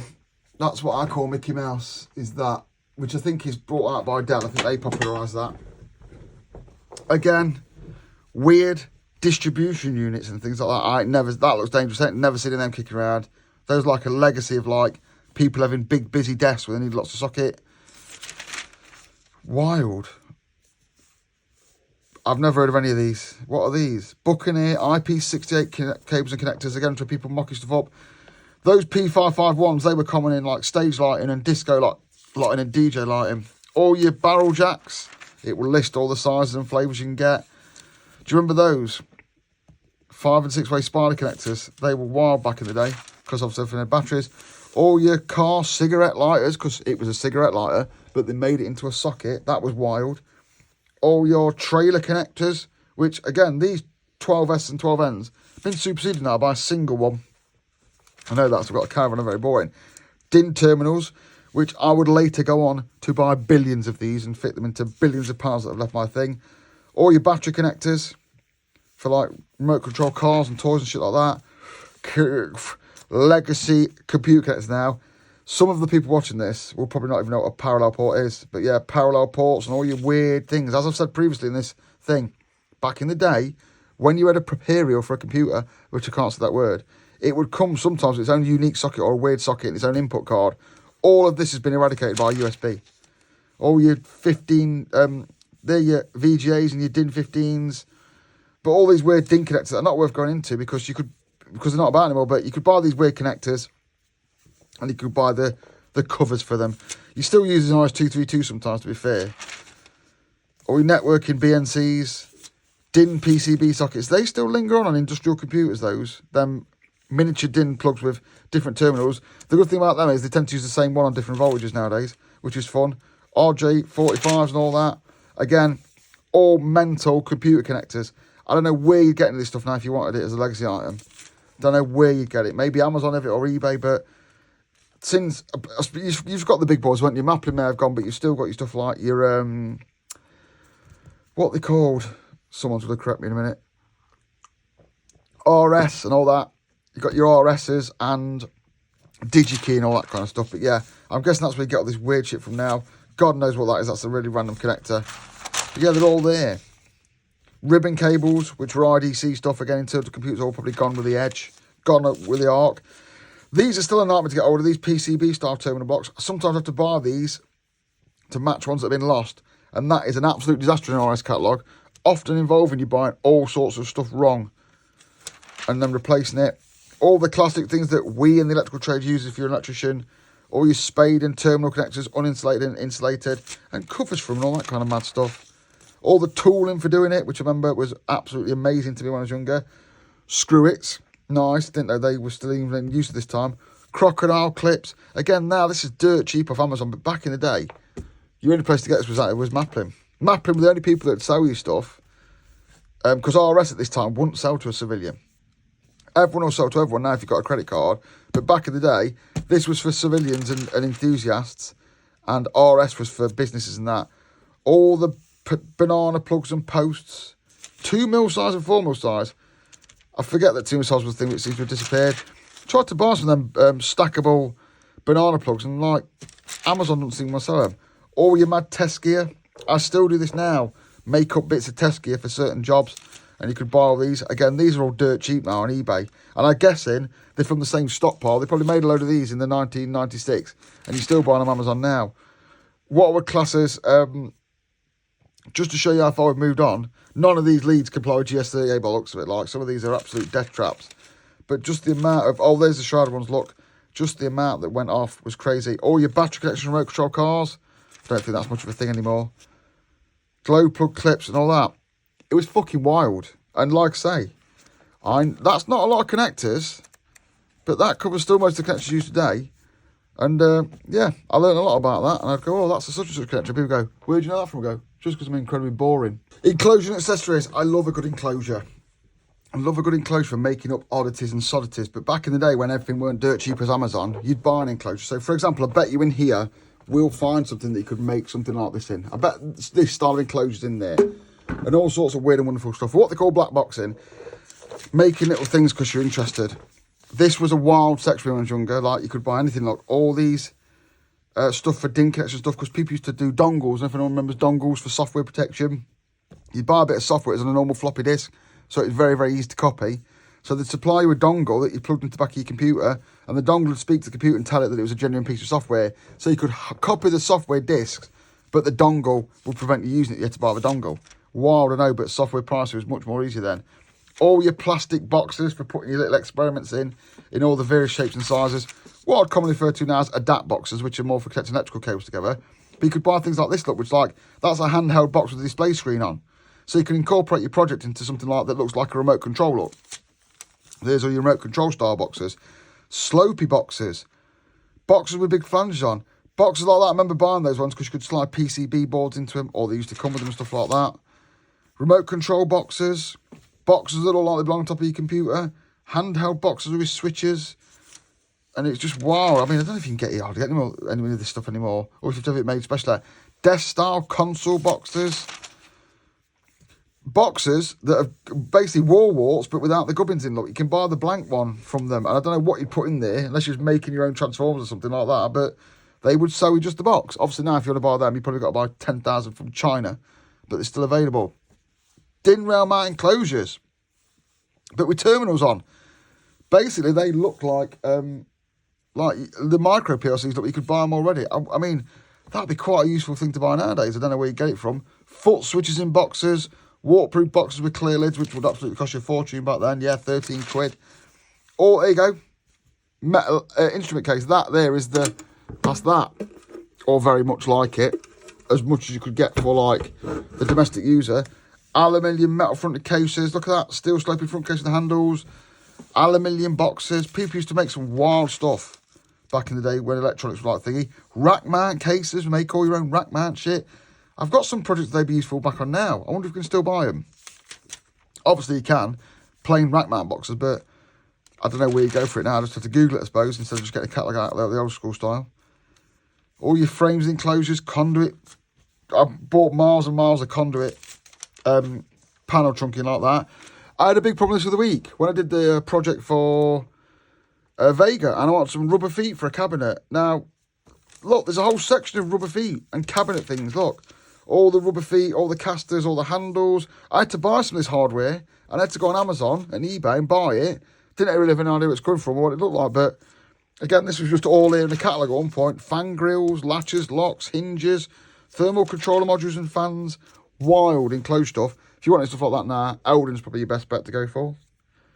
Maplin Part 11. Don't want to spoil the fucking magic for you, but I haven't recorded this on all in one day. This book has been sat here for about a week now, waiting for me to carry on, and like I reckon I'm about a third way through.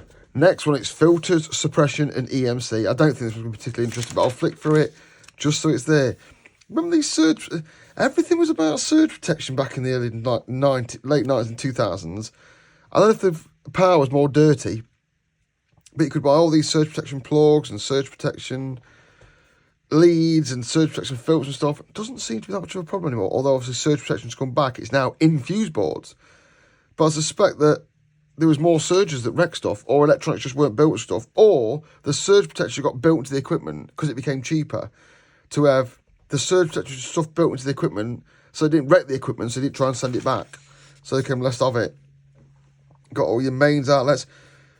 Filtered sub-inches soldered butt connectors. Never seen them. EMI sniffer probe kit. I'm not sure if that's real. This kit comes with 2 probes. One detects the electronic component of an electromagnetic field. That seems wide. EMI sniffer probe kit. Wank. Here's your ceramic disc capacitors that are what's in your power factor, your surge protection device anyway. They're all there. Chokes and toroidal transformers and ferrite kits, which I still use now and again to get rid of stuff. They still work. They're the simplest way to do it. And that is that section. That is section 11 done. So if you're into EMC, I'm sorry if I haven't really gone into it for you, but that's all I've got. Fixings and hardware now. This looks like a chunk. I reckon this will be a big section, won't it? And we'll see. But I've still love fixings and hardware now. The one thing I do miss is I recently put together a prototype for someone, and this section's hard to get now. Basically, you have to buy an old Maplin catalogue to look in this section so it's available. And whatever's in here, you'll be able to find on Amazon. But knowing it's available is hard work now because there's no centralised place for it. I don't think. Aluminium knobs, caravan fittings, clips, dials. Anyway, let's get straight into section 11. Here's all your stuff.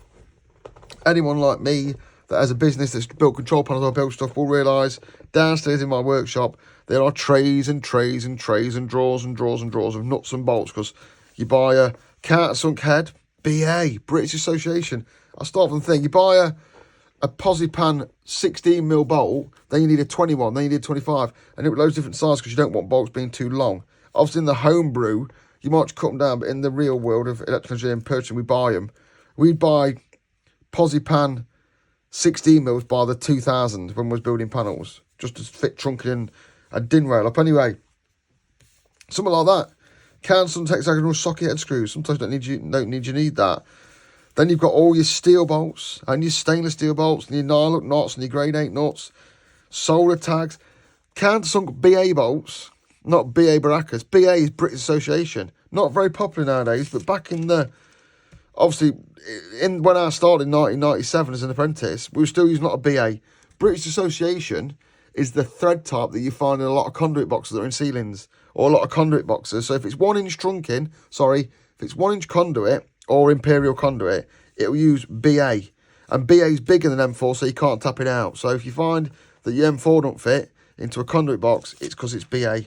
Now, I don't know where you get the BA bolts now. I don't know if you can even get them on Amazon, but anyway, you have a look around. There's a tip for you. Spring clips, they're useful. Cup washers used to be everywhere. BA washers. So if you want to do something that's sent abroad, you might have to go and buy a load of imperial or BA stuff. Through bolt anchors.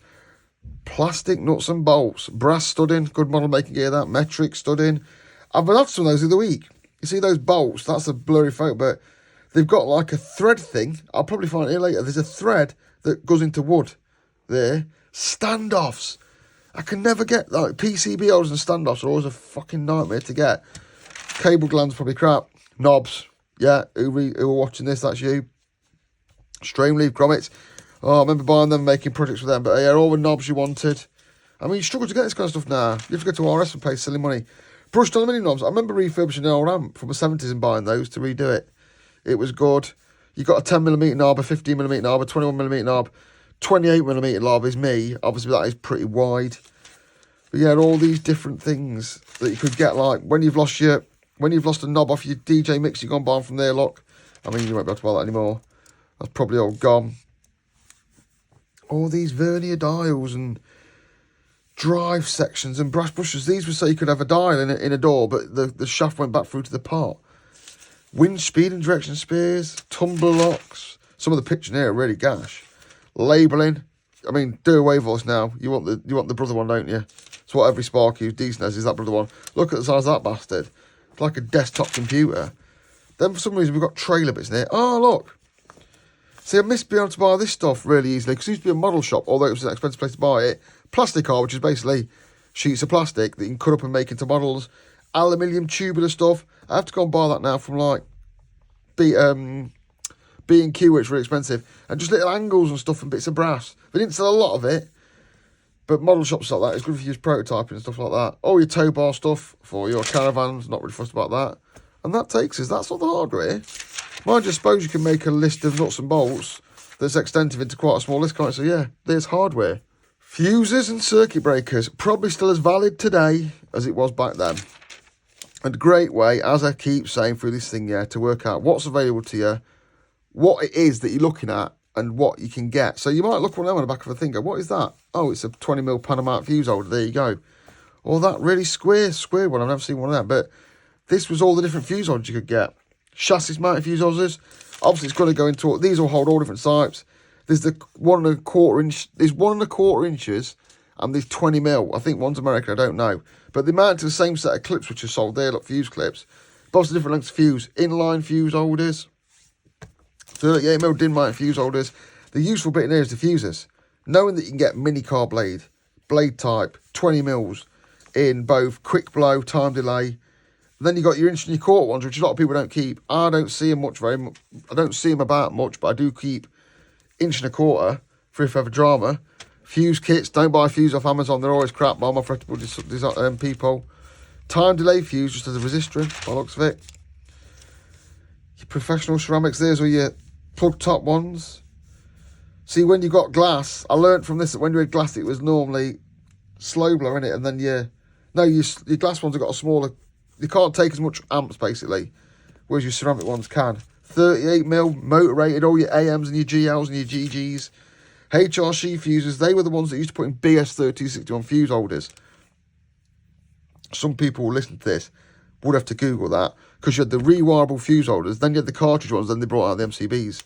Little tiny soldering fuses, thermal cutout fuses, auto resetting circuit breakers for stuff, electronic fuses, so you never know that, if you dug apart some old electronics, unless you'd read the Maplin catalogue, you'd never know that thing that looks like a thyristor is in fact a flat overcurrent PTC fuse. And then obviously fuse wire, which I ought to grab a bit of fuse wire from somewhere because that is a legacy we're going to see the back of. Just that little card with the fuse wires on. I might make a note to buy some actually, in fact I will.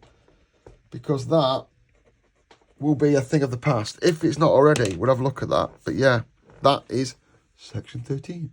Next one's in-car entertainment. Back in the 90s and the noughties, I used to do loads of this because I weren't into it, but my mates were, and I was an electrician. So I had the skills to help fit it and wire it up. Because back in the 2000s and noughties, having a banging car stereo was mint. Like, you'd have all these head units you could buy, look, and CD multi-changers and car kits for stuff. Nowadays, whatever comes in your car is what you're taking it. The classic retro throwback is the tape that went into a tape player, but allowed you to play digital media for it. So you put that, if you didn't know, yeah, you put that tape in your tape player, plug that into your CD player, like your 3.5mm jack, and it would play it as if it was a tape. I had one of them. I think every person my age, being mine, I'm 43, probably had one of them in their first car because it would have had a tape player, not a CD player. All these amplifiers, I've lost count the amount of them are fit for people, although, like I say, I'm not really into it. Crossovers and all this mad audio shit that basically I have no interest in, but people would go and spend small fortunes on this and fit it all into their XR3i and big speakers like this mounted in the parcel shelf that you had to reinforce the parcel shelf for. Again, I'd get involved with doing that, gluing new bits of wood to them, cutting them all out, putting it all in, wiring it all up, having all this gold connector shit because it was meant to make you sound better. I do remember having one of them in my bedroom though to get some fat bass out of it, a bass bin designed for a car. And I do remember one guy who was running into cars having me fit all this gold stuff from Maplin, which cost him an absolute fortune because he thought it'd make his car easier, his car sound better. And capacitors, because when a speaker produces a really bassy sound, it needs energy. And they used to think that it couldn't drag that energy out of the battery quick enough, so you put capacitor in because it can get the energy out of the capacitor quicker. And apparently that would improve your sound, although I doubt that it would. But obviously sold them, and there was 65 quid each, which is a little bit of money now, and then was a lot more money. Then you've got all your fuses and your stuff for your cable packs for your audio. Those were a thing. So rather than like get your car stereo and cut all the cables off the back, cut the plugs off the back, and then connect it to your car because it weren't compatible, you'd go and buy one of them which made them compatible between each other. Harness adapter leads were, and then you had the radio adapter leads, and you had to cut everything off again. You didn't have to cut all the cables off, you went and bought one. Car aerials. Don't know if you remember them, kids. They was a thing that used to be on the outside of a car to make your radio work. But I don't think you need them anymore because the signal's a load better. Automatic motorised car aerials. That were on the outside of your car and shot up as you started your car, which back in the day was pimp, and probably would be pimp now if you'd one, wouldn't it? It's probably come back into being pimp. And then ground loop isolators to stop all the buzzing and all that shit. Covering cloth for loudspeakers, that's still quite popular now. Flexible map lights. Them shitty air compressors that are absolute junk that take 4.5 years to fill your car tyre up. An ioniser. Car fans. Little hand lamps looking 12... We forget that the car accessory plug is just a cigarette lighter. It was a cigarette lighter that they retro made into being a plug, a power source. It's all, to me, it's one of the most baffling connections going is the car cigarette lighter. Started off as a cigarette lighter so that you had to have a flame in your car, and then ended up being a plug all of its own. And I'm thinking now, you still get cigarette lighters in cars. I know you get the plug, but you don't get the light, do you? It's effectively gone from being a cigarette lighter to just being a plug. A lot of people probably wouldn't know nowadays that you can get a cigarette light that goes in there for lighting cigarettes, if you're that way inclined. That inverter looks retro as fuck. 12-volt mains inverter. Back in the day when they first came out, people didn't understand them. You get people buying one of them, ramming it into the 12-volt with the engine turned off, plugging a kettle into it, trying to boil a kettle of water, and flattening the battery to fuck. Digital tyre gauges, I mean, standard now, but not much then. A battery and alternator checker, which I still think is a valid test now because I had a crank tester when I worked at my last place for testing the batteries there because a voltmeter doesn't give you an indication of battery, does it? Because it doesn't try and start it. So I think a battery and alternator checker, I think they're called crank testers now, still pretty good. You get them on Amazon for about 25 quid. They're useful bits of kit. They actually put a load on the battery as they try it out, which is interesting. This could be a long section because this is my area. Industrial and controls in section 15. Now, what we've got to remember is that your average industrial control person wouldn't go to Maplin. They would go to RS and other specialty suppliers because this was even harder to get than it was now. Nowadays, you get a lot of these industrial controls on eBay as knockoffs. But that certainly wasn't the case back in the late 90s. So these would have been sold to enable your average interested person, enthusiast, or someone doing a little bit of tinkering to get their hands on these. Also, maybe you're going to bought a machine that had one of these in and you weren't trained, so you're going to buy space from Maplin, it cost you a fortune. I'll be interested to see how stuff's changing there because that switch there is still available. I'll tell you now, 3 or 4 people make that switch and it's still available. So this is my area. And again, no one in the actual real trade would have bought this stuff. I remember doing mountain rail timers like that. And I remember crochet timers like that. And I've worked heavily with those. They're all dead now. They've all been replaced by multifunction timers that just do all of those jobs in one. There's 4 listed there. I doubt you get that now unless it's for voltages. These timers which used to be in every house, didn't they? All over every house. A 7-day timer, I would guarantee, I think I'd fit a couple of these. You would need a degree in electronic computer to program that. It would be an absolute nightmare. Tally counters, like you used to see a lot of them in fruit machines and pool tables to work out how many coins have been put in. 7-day electronic timers. Lithium powered counters. What are they? A PLC. They used to sell PLCs in Maplin. That's wild. What even PLC is that? A Matsusha PLC starter kit. Comes with a little PLC and an I/O box and the programming lead. Oh, I'd love to get me onto one of them now and play with that. That'd be wild. And they do all the little PLC starter kits, look at the expansion units. Not a bad price. I mean, a decent PLC cushion. I never knew that was a thing. I'm going to come back to that. I'll make a note of that, page 500. PLCs. I'll come back to those in another video because I didn't ever... I would have looked at that numerous times as I flicked through this book and never known what they were. They just didn't look appealing because the PLCs are very, very boring. All your proxy switches look basically a pair of recontacts, but in a softer bit of plastic. Photoelectric sensors, light sensors. These are all the same as they are now. I mean, these all look the same. These limit switches look the same. Plastic bodies and metal bodies. Depends what you're making. Mercury tilt switches, but encapsulated PCB mounted ones. Tip over safety switches. Vibration switches. I remember buying one of them. And I just couldn't get it to work because it probably needed some electronics behind it. And I thought it just detected vibration, but it didn't. Micro switches, which obviously, micro switches were wild. Micro switches, sub-miniature and miniature, were in loads and loads of stuff, and then protected sub-miniature. They were in loads and loads of mechanical style probes. Those mechanical style probes don't exist anymore because they've been replaced by electronics cheaper, like the Vega one that I'm sat looking at here. So that's a shame. Your foot switches, solid state relays, they look exactly the same as they are now. DIN mounting enclosures, look. Didn't even know you could buy those things. DIN cases, not that much industrial automation. What the? Oh, we need to talk about that. DIN rail terminals, they would have cost a fortune out of here. They still cost a fortune now. Finishing that section is this. When I bought this catalogue, I found this in it. I found 1, 2, 3, 4, 5, 6, 7 pounds in pound notes and 10, 20, 30, 40, 50 shillings in 10 shilling notes. That was hidden in here when I bought it. The person obviously sold it. That was wedged in there. The 10 shilling note predates the book. And I do believe that these 10 shilling notes were out of circulation before this was printed. So why someone has decided to hide this money in this book and then the seller sold it to me. This is more than I paid for it. There's actually more than I paid for it here in cash. I don't think the notes are worth anything, but anyway, I left that in. But that was found in it when I got it. So yeah, there you go. And next it's section 16. I reckon we're about almost halfway through. Right then, not something I'm into, but loudspeakers. Constructing loudspeakers. Is this even a thing anymore? I bet they all come out of factories. This used to be a hobby that people used to do, but I doubt it's anymore. But anyway, you used to build loudspeakers. I know a lot of people used to do it. I think I built some of my own, even though I weren't really into it. Just loads of speakers are going to be in here, isn't it? And crossovers and things like that. Nothing exciting that won't still be available. But like big fuck off horns and that. People used to make them. People used to do club sets and sound systems and reggae sound systems and all that. Just all full of crossovers and things like that, which are really boring. Terminal posts. And obviously all the mufflers and stuff for inside and all the things for inside. Conlock, loudspeaker connections, which are called Conlock, I think they're called.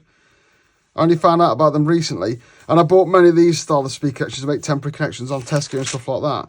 Also, it comes in here, transducers. Piezo transducers are like a little buzzer that uses the medium it's glued to as the sounding device. So yeah, it's got the things in here, all the piezo buzzers. You probably remember these from school if you're about my age. We used to have little circuits and stuff like this. But I did buy some buzzers not long ago off Amazon to use for a doorbell for someone that couldn't hear very well. But other than that, I used to have to get all these master blasters and all this. You could probably still get all this, but I don't know where you get it from now. But they certainly don't make that many buzzers anymore because they're probably trying to sell you out now. Rather than having a buzzer now for someone who's deaf in their house that can really alert them, they just make an app. Then you have sirens. I used to make car alarms out of stuff like this and buy these kind of things. 12 IC buzzers. And then horn speakers, which I deal with now as part of my audio stuff. And then I remember these crystal earpieces. Look at the state of them. Bell push switch and bell transformers for the sounders. And it's a weird section. Crystal earpieces. Make sure you can see that. They were a thing. You used to still have them and put them into radios and stuff. I don't think you can even buy them anymore. I suspect that when these were being sold now, they were still old stock from before. Anyway, we'll move on. interesting section. Section number 17 is mains, electrical and lighting. Now, I don't know if I need to bother going through this because this is what I do, it's what I was brought up on is this. Look at that classic mains tester. There's going to be loads of stuff in here, we all know what it is, yeah? Plugs, Euro converter plugs, switch guards, what I would call, I've read CE tab, I can't remember now, commando plugs, transformers, IEC mains lead and all that, yeah? Remember them? They were the ones that used to get on lawnmowers. We orange flex because it had no earthing. All your IEC leads, some sort of mad multi-way thing there. These things here that was always taught to set his arse on fire. Trailing plugs and leads, which is still the same now. Trailing plugs and leads, extension leads, they still look the same, they ain't changed. Sockets, obviously, they got a bit less square. An RCD socket back then was 34 quid. That's ridiculous. All your normal accessories, your light switches, your metal clad, your fuses, your pull cords and all that. You can imagine your DIYs went down here buying it and tried to kill themselves. An easy jig template, remember seeing one of them? That's for fitting a back box. That is for a DIY to fit a back box. And the idea is you put it on the wall, you drill all the holes and then you chop it out. Obviously a decent sparky, just chop it out anyway. Not one decent sparky if I bought one of them. That was always for the DIYers. Galvanised joint box, still a thing now. And obviously showing the signs of the times. Roped brass accessories. Nice. Rope brass. The amount of rope brass that I've thrown away.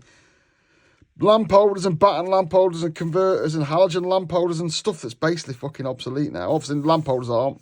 Although, I don't know about you, but I'm ready to get rid of bayonet cap and go to Edison screw.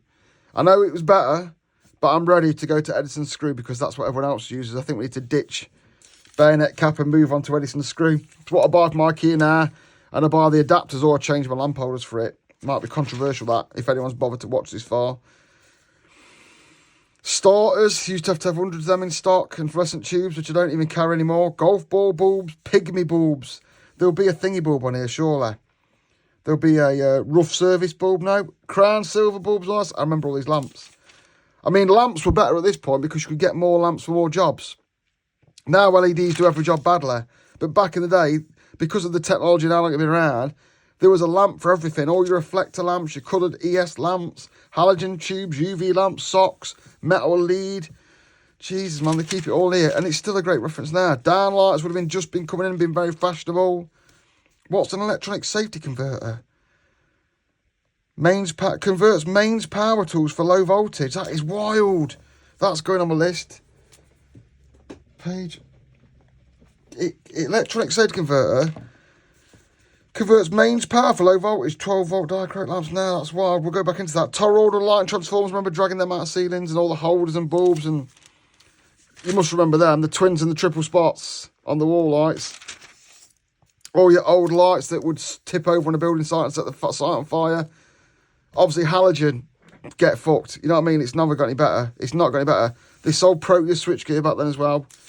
Thermostats, timers, all this has been made redundant pretty much by something like Hive or the other one they do. Some of these timers as well required you to have a degree in electrical science to work them out because they were so complicated. You'd be like, you'd fit it, it'd take you 10 minutes. And they'd be like, can you set it up for me? And you're like, no, mate, I fucking can't because everyone's different. And if you were clever, you'd fit the same one all the time so you could get used to it. Desk fans, X10, I think, has developed into Zigbee. Very, very early remote control protocol. So it was like Zigbee, like all the smart home stuff now. Just proves smart home's not that old. It was bigger in America.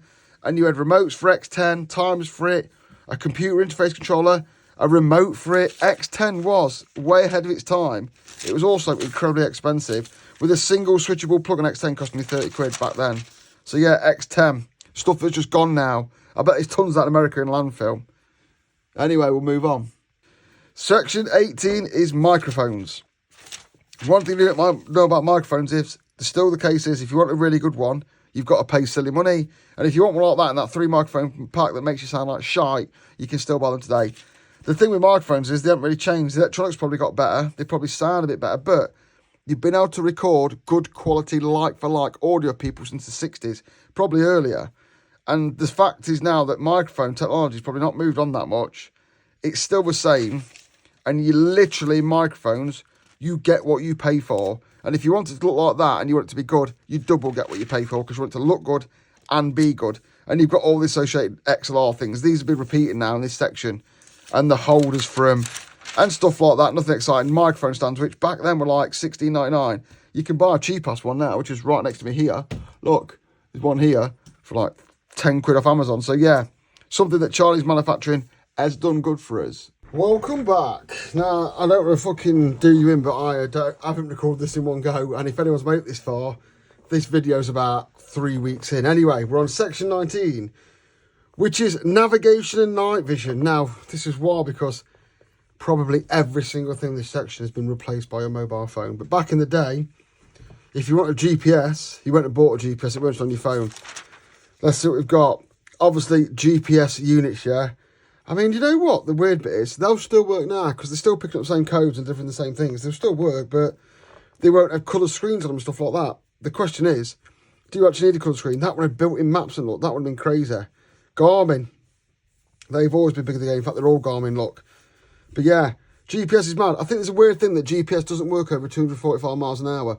So you can't use it to put on missiles, stuff like that. There's a wild one, look. A GPS working on a Phison. Phisons, man, I don't know if they're in here, but Phison, Pison was it called? Little microcomputers. Look, I mean, look at that laptop. Look at that laptop. Fucking hell, that is wild. But that is a script. That is a dedicated GPS on a thing. I imagine people have them in cars and stuff. Absolutely wild. All the antennas, a bicycle mount kit. Crazy. Like, how much hardcore bike you need to buy with them? But again, the actual GPS themselves, it's in your phone. In fact, it's not even in your phone. It's just a little tiny chip in your phone. Your phone's processor and everything else. But yeah, you get the antennas from. Still though, if you do want these are still available in this form factor because your phone's not that accurate. You can still get something that takes a GPS antenna for when you need to be really, really accurate. But it's wild. It's all been replaced by your phone. A few adapters for it again. Just a few more GPSs. A mobby phone. What is that? A satellite phone. $3 grand for a satellite phone. It only weighs 2.2 kgs. Are they all they're GPSs?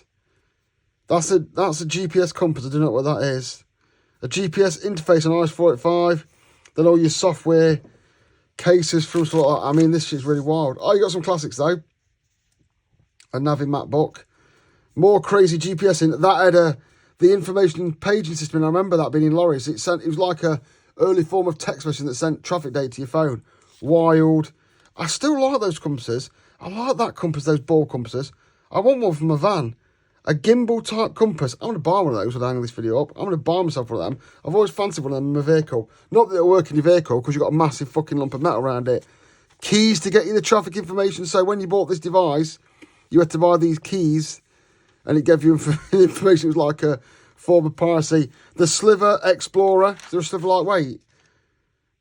Anyone that's been in the armed forces will recognise that. That's not it, but the Sliver lightweight compass is one, something you don't want to lose because you'll get absolutely built to buggery for it. And two, you can find yourself a 10 metre square place with that on a map if you know what you're doing. Altimeter and barometers. Pedometers, that's not for measuring pedos, that's for measuring your steps. Walk time calculator and all that good things. Night visions. 179 quid. I mean, that seems like a reasonable amount of money now. But I suspect it's absolutely shite. Now, I mean, I suspect compared to something you paid £300-400 for now, I bet it's absolutely crap. And they've got a few more night visions. What is that? That looks like a really old pair of binoculars that's fell in half. That thing looks like it belongs in Call of Duty.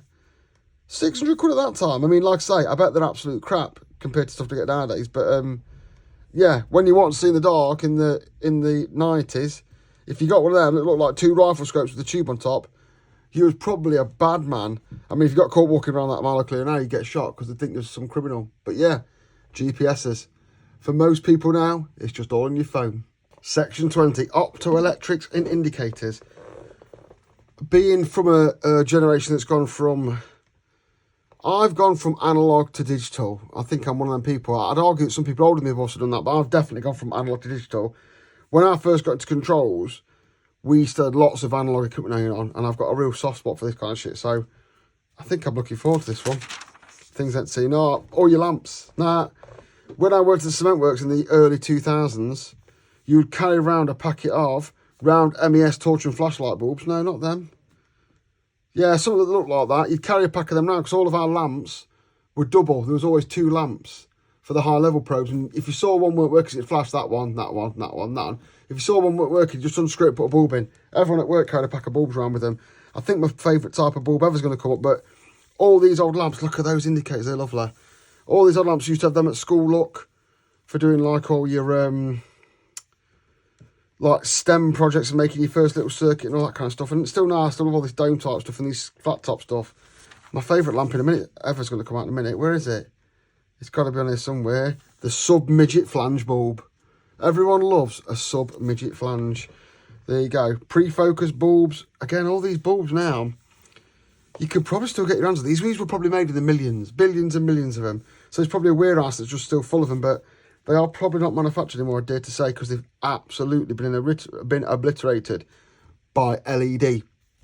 I know what that is. That's for mention of crypto bulbs. Therefore, the mag lights. Mag lights came with them, which were the best torches back in the 90s, 2000s. A mag light was a bad man's torch if you carry one of them. Oven lamps, otherwise known as rough service, along as well with your Pygmy lamps. They were what you got in the early Martindales. Testers ain't got one in, not the Martindales. The Scottish tester, anyway, that just had another lamp in. Most GS38 testers were just another lamp because it could handle the rough surface of being smashed about in the heat. Low voltage diachroic lamps. Remember, your diachroic is a special kind of lamp for making things look great that look shit. So if you put it on, for example, this glass, it'd make it all look glittery and shiny, whereas a normal one don't. Halogen tubes, because you wanted those in your garden, absolutely electrics. The 500-watt halogens were in everyone's garden on security light, chugging through their electric. I do remember buying some of those chrome bezel ones for a project I did. £1.69, it's quite a good price. They look really cool. Those snapping plastics out there, they were a very, very popular indicator in and those ones, miniature round neon, they were very popular indicators in like 80s control building before we went to the 22.5mm cutout. Xenon tubes, which are for strobes and stuff like that, trigger transformers, that sort of crap like that. A 5 milliwatt laser diode, 30 quid. Mind saying that, you can probably get a laser pointer now for about 3p. So yeah, all the laser modules, which at the time would have been absolutely crazy, because lasers hadn't been around that long, available to the electronics person at that time. Then you've got all your LEDs. I could spend hours going to LEDs, but I think Big Clive's got the bag on that, ain't he? But I do love an LED. And at this time as well, these were expensive. 12 pence each. If you did a project, that could soon add up. And I always used to blow them up because I didn't understand about the resistors and stuff properly. Not that I so totally understand now. But I think also you could get a better selection of LEDs back then. Or was there just more of them? They standardise them more now. Because look, there is pages on pages of LEDs. Low current, high brightness, high intensity, super bright, hyper bright. Okay, now they must have made super bright. We decided they want to sell something else. Square ones, flashing ones, bicolour ones, 3mm, 5mm, 8mm. The little clips from, I used to buy these for projects all the time and just blow them up and end up fucking with them in. But I used to enjoy myself, and obviously it didn't hurt because look what I do now. Rectangular ones, I am specifically after, I don't know if these are going to come up, but I want some rectangular shaped LEDs like that in a bar graph that goes up in relation to 420 mAh and 0 to 10. I really ought to talk about that on Instagram or here, like I'm doing now, and get someone to help me design an electronic package that can do that. Because I always wanted like a rising bar graph. But anyway, you can get all these crazy LEDs. Love it. Look at them ones, like little angled ones and stuff. But anyway, these are probably all redundant now because you probably won't buy these now. You probably just bend the legs or use a 3D print, something like that. But there was many available. Segments, there you go, there's a bar array. Like that one, look. There they are, 10-segment displays. You can still buy those, but I want it to count up in relation to like percentage or whatever. $2.99, I bet they're more than that now. But obviously I've got to buy one, probably put it to a microcontroller, and then measure the 0 to 12, 0 to 24, 20 milliamp, or the 1 to 10 volt. I've got to make it right. So that's a little project I've got on the go. A giant red LED. That's just a load of LEDs inside a big plastic casing, I reckon. And then all these, I've never understood these. I understand that it's, what's this arrangement called? Multiplexing, is it? It's got a name, but like, I never understood how you could just turn one LED on. Because I think you have to flash it or pulse it, don't you? But yeah, these were crazy. I'd love to make something that made this text scroll across. They're classic now. I think they're hard to get hold of now, you know, the old figure of 8 displays. I'm sure they're quite hard to get hold of. Well, they're certainly hard to implement because all the technology for them's dead. Because you can buy a little screen that big now and show you details on that. But yeah, 8 displays, alphanumeric displays. I bet that's an absolute bastard to try and control even if you program it on a microcontroller, like something like a microcontroller, that's an absolute nightmare to put letters and numbers on. I've got a lot of respect for people who do electronics and implement it, because it's a massive thing going off. See, these display modules, these are like rear sensitive now, but these are in a lot of products. I've repaired a few of these and managed to acquire them off like AliExpress, where they've been dumped on stuff. But like, I remember repairing an Akai sample from the 80s, one of them. I had to get it from AliExpress because I think basically any stop these holders all end up back in China and he's getting sold off. Electroluminescent power supplies, opto transistor isolators, I don't even know what that is. A load of chips in here now that I'm not going to go into because I'm not big on chips, but obviously these are all related to something to do with LEDs and that kind of thing. More, oh, photo transistors, photodiode, obviously, sensing, that isn't it, infrared ones. I do remember, actually, fixing someone's remote control with a infrared one, there you go.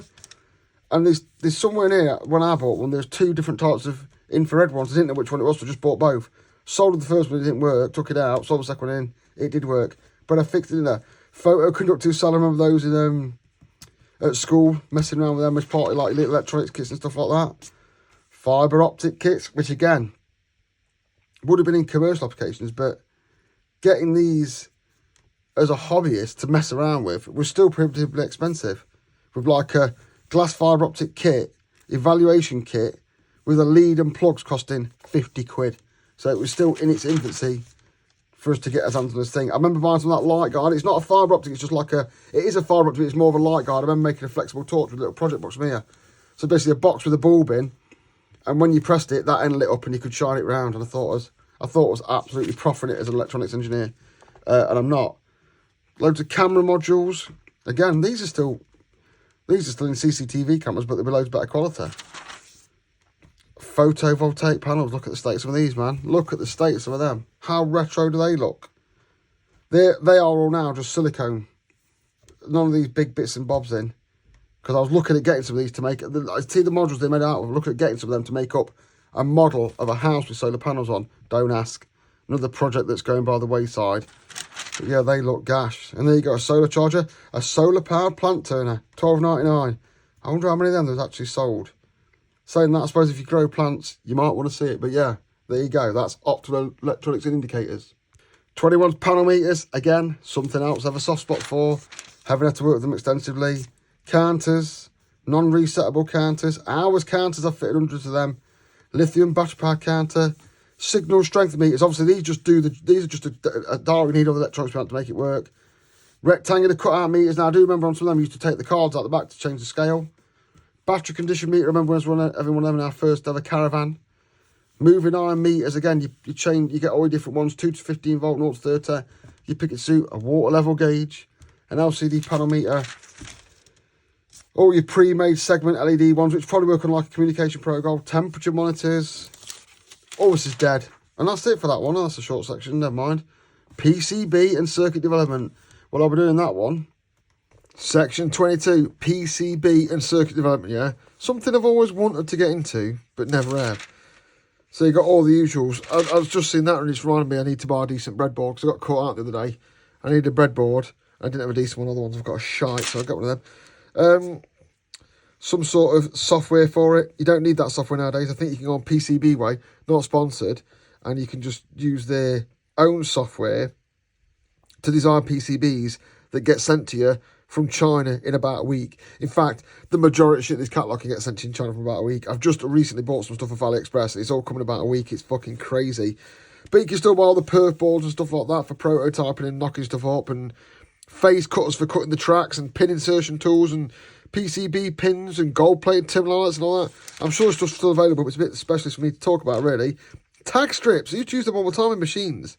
They're very popular in machines for wire wrapping spools and stuff through PCB pins. I believe they're called vernier, aren't they? No, that's wrong. What are they called? But anyway, so you can link one track to another. A prototyping pan for rolling out your replacement spools of enamelled wire. All your breadboards, which I'm sure you can still get, but someone's got to design PCBs, and this is what they used to do it. And I imagine, you know what, because PCBs were around for so long, I bet you this is still current. I bet you all this shit in here, if you bought it back in the day, I bet it'd all still be usable now, but it's the same stuff. Certainly breadboards are still used for prototype and stuff like that. What was a bit mad is, You used to be able to etch your own trays, etch your own PCBs. And here's all the gubbins for etching your own PCBs. So you could design the software, print them off, put them on your PCBs and etch the copper off and make your own PCBs. Not like that one this year and there, that wouldn't be that good. But is there any point of all this junk nowadays? Because like I say, that PCB way, they will just make a board you design and send to you. There's no need for all this gash. It's literally easier to send it to them. Because by the time you've designed it, and you've probably got yourself ready for a few hours to do this in your house, or in your shed or wherever you used to do it, you could just fucking send it off, couldn't you? It's wild, isn't it?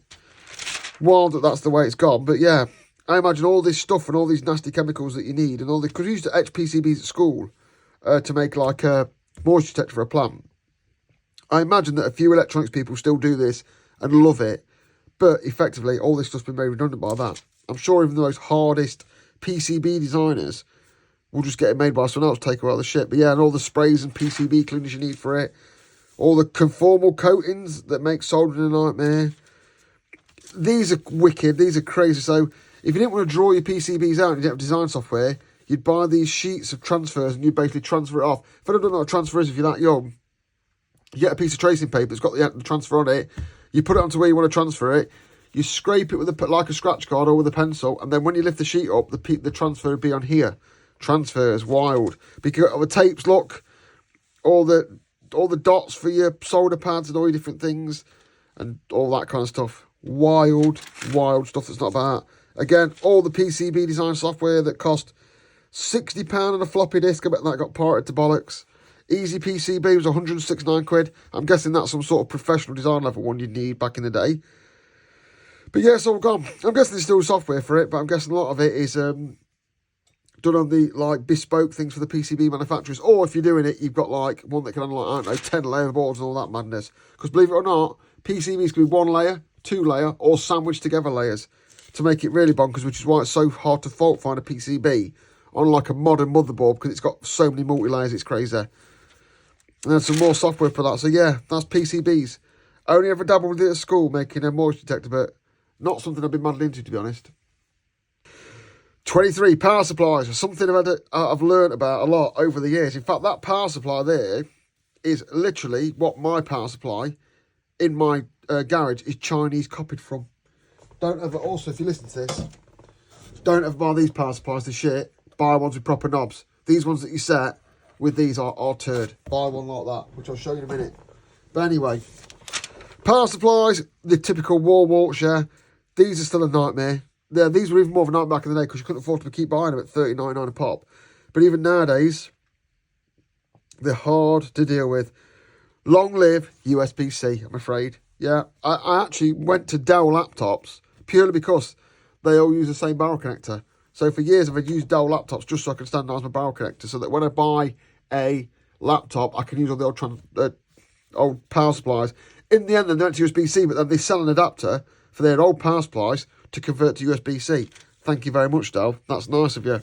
All the PCBs, PSU, should I say, for computers, regulated power supply units. I wanted one of these when I was younger for doing electronics and doing things and messing around. I've always needed one, and they were prohibitively expensive. Just couldn't afford one. I had to use like 12-volt car batteries and old lead-acid batteries and stuff like that. That's the one I've got now, the equivalent of that. No, because mine's digital. That's the one I've got now, a single 30-volt 3-amp DC power supply. That was 227 quid. 250 quid. Back then, in 1998, I bought an exact copy of that with the dials and all that off Amazon, which seems to work fine for what I want to do, for about 50 quid a couple of years ago. When it's the first one I'd ever bought, I was like, oh, finally I've got one of these, I'm really happy to have it. I did toy with like converting up some computer power supply, but then I just bought one. One of the best, most useful things I've ever bought. I could always just go into the garage and deal with something. Then you've got all these inverters. They were very popular at this time, converting 12-volt to mains plugs. Obviously, because people do not understand this, they just thought they could plug it into the 12-volt of the car and run a kettle. It doesn't work like that. I'm sure if you got this far in this video, you'll know. And then all the things for inverters, taking us on to section 24. Section 24 is products and modules. Something that I definitely wish I could have afforded more of when I was younger. because this is, I used to love making these. I used to get one every now and again. Well, there's a random advert there. I didn't know that was there. All these, they called them development kits, didn't they? Or development kits, something like that. You could just go and buy one of these, and it come with a PCB and all the bits. And I'll probably spend a bit of time on it, because I'm sure there are a plethora of fans of electronics that make things still now to this day and understand circuitry, and they were born and bred on these kits. So you could have an amplifier, a speech pitch controller, a remote power switch, which is probably the most basic you get. They're all numbered as well, look.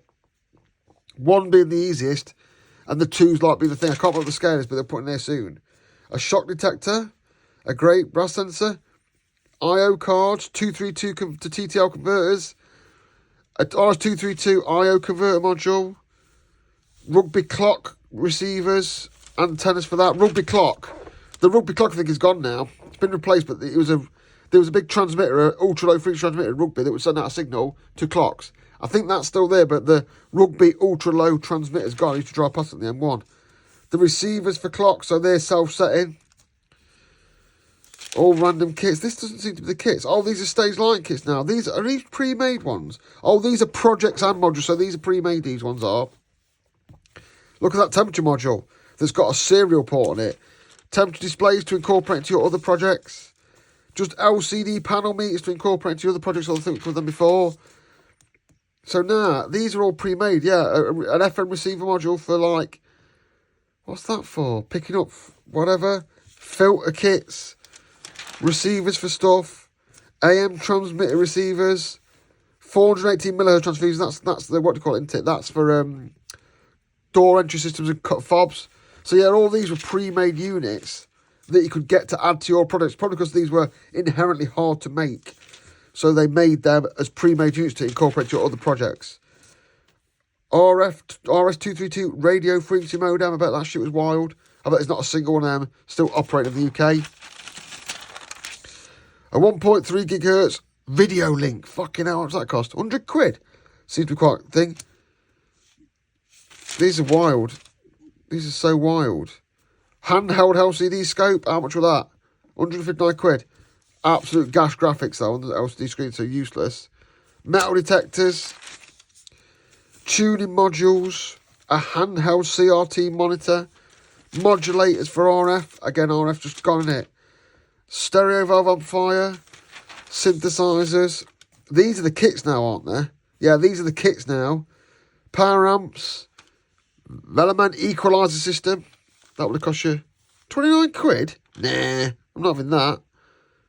That must be wrong. The kit, that must be if you build it all up. A mono graphic equalizer, a pink noise generator, a power supply switching unit, stereo audio amplifiers. There's loads of amplifiers because people used to love doing amplifiers and Heinz. A 12-volt public address system. Where's the fun ones? There's power amplifiers again. Where's the more fun ones they used to have? Here, a watt watcher. Loads of power supplies. A watt watcher. It's going to watch your speaker system and it's going to put the LEDs on. Green means okay, amber means it's going to blow up, and red means it has blown up. Loudspeaker protection circuit. A temperature module. I think I made one of them off eBay not long ago because I just thought I'd reminisce. A little mono amplifier. Here you go. A mono and stereo 10 LED UV meters. Obviously that's for audio though, but I want one of them for milliamps for 1 to 10 or 0 to 20. I think I might have mentioned that already in this video, if anyone's got that far.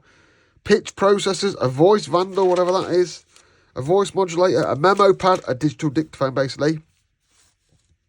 An audio booster for if you're deaf. Ultrasonic detectors. A car tacho, a car battery monitor. Dischargers, intelligent split charge unit. I mean, to make one of them and use it as a split charge, you must be wild to set your fucking thing on fire. Rev peak indicator, digital tachometer, a car interior light controller because your car lights didn't just go off. A buzzer to say you've left your car lights on because they just didn't go off. A car lamp monitor because they didn't just go off. Vehicle intruder alarms, they didn't just come with one. Ultrasonic intruder alarms, they didn't just come with one. Get the idea about cars moving on. A parking radar. I bet that was wild when it came out. I bet a couple of people had that in their car and thought they was absolutely fucking pimping it. Now, you look if it doesn't come with one. Something to turn your demister into a fucking antenna. I/O cards, relay cards, optimized laser. Basically some like turn your computer into a PLC type shit. A video digitizer. Turn your cassettes into video. As if you had cassettes anymore. A RS-232 line tester. Probably just a load of continuity testers, a Z80 CPE module, a rugby clock, a universal timer, a liquid level controller, temperature sensor, temperature monitor, a stepper motor kit. They're like £3 off AliExpress now, they're 29 quid there. A rugby clock receiver. All the receivers again there. They've repeated that. There are a lot of repeating in this catalogue. Op amps, project boards, GPS development system. Wow, the old categories like disco stage, like a strobe module to make your own strobes. I don't know if disco strobes are very popular anymore, but they were very popular back in the noughties and 90s. Make it look like you're doing some mad shit at the dark party. I can't do it, because obviously it's not a strobe. And then loads of software for making up your prototype circuits. Then the educational stuff, still good. A lot of this is still useful to now, like solar-powered fan lock, a bug kit, hobbyist starter pack. I guarantee that was absolute shite, but I bet you a few PCB designers started off from that. Projects for MIDI. I think that's still used, actually. Guitar boxes and audio balancers, door chimes, a telephone bell repeater. You know, for a phone that you have in your house, attached by a wire. A mains power conditioner, mains failure alarm, a satellite weather receiver. Got the internet nowadays, don't need it, mate, cheers. A PC weather station, a model train chuffer, just a sound effect for your model train. A digital model controller, which is basically now standard on model trains. A horn and whistle for a model train. Model train electronics has always been very, very popular. And I think some of these would still teach the Billy basics of stuff. Auto ring, what is that? It makes phones ring. You plug it in, it makes your phone ring. For like stage shows and stuff. I had these ones, the Christmas star and the Christmas tree. I made those at Christmas. My grandma bought them me. And they obviously lived in the Christmas box. I think they've all got fucking broke now. A flickering lantern candle, which is just an LED on the top of a really bad lantern. A national lottery numbers predictor kit. These are the fun ones there. A quiz buzzer. Electronic dice. I made one of those. I made one of those digi dice. I made one of those dice as well. I didn't make the roulette. Light level switch and a live. Everyone's made a buzzer game. And then you've got all the panel meters, look, and the development kits for the panel meters. Sound activated trigger for your flash. A 1.2 kilowatt power controller. Is that just a variac, electronic variac? A mains power switch. A slow dimmer. You use all your Shelly shit for that now. Loads of dimming stuff. Loads of power supplies. The classic crystal set. I made a few of them at the time with the kids sets you get. I do like them. I wish I could still get them. I'd show my kids one of them. A radio. FM receivers and stuff. A liquid crystal display kit. Audio filters for your car. Wow, they used to have loads of these. You could never. A radio call system. Just to develop it, I suppose, work it out. Some of these are wild. Infrared dimmers, infrared switch. Miscellaneous remote control and telemetry. Like the kind of stuff that I don't know, LQE would use nowadays. A low-cost home alarm, because it'd be shite. A bike alarm that looks like you strapped a 12-volt battery to your car. A loop alarm. I remember those. They used to go round things in shops, so they couldn't nick them. They still have a moonlight in shops now where it goes round the telly, so that if you unplug it, it goes off. Electronic code lock kits. Live wire detector, so before you had a volt pen, you could buy one of those. Mains voltage detector, look like death traps. I think I made one of those ones, them low resistance continuity testers. I think I remember making one of them. An audio lead checker. I bought one of those recently. It's fucking wicked, but it's a little bit more thingy than that. Fucking hell, they had loads of them, didn't they? A Giga counter. If you're making a £76 Giga counter, what are you using it on that you need to buy? If you're needing to make a £76 Giga counter, you're in trouble. You're basically Iranian nuclear policy, aren't you? Video distribution amplifier. RGB processor. They did a massive amount of magazines, they did. And then there's all your subscriptions for your Maplin magazines and stuff, and all the lists of all the kits you can get. What a section that was. As well as that, I'll add to this section.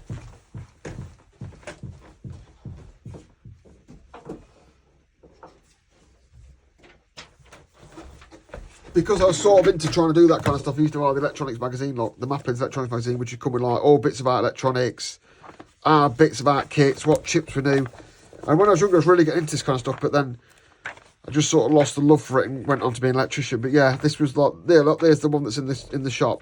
So yeah, there was a long time telling you all about this, making the right connection with crocodile clips. So yeah, this magazine complemented that entire section. So there you go. Welcome to number 25.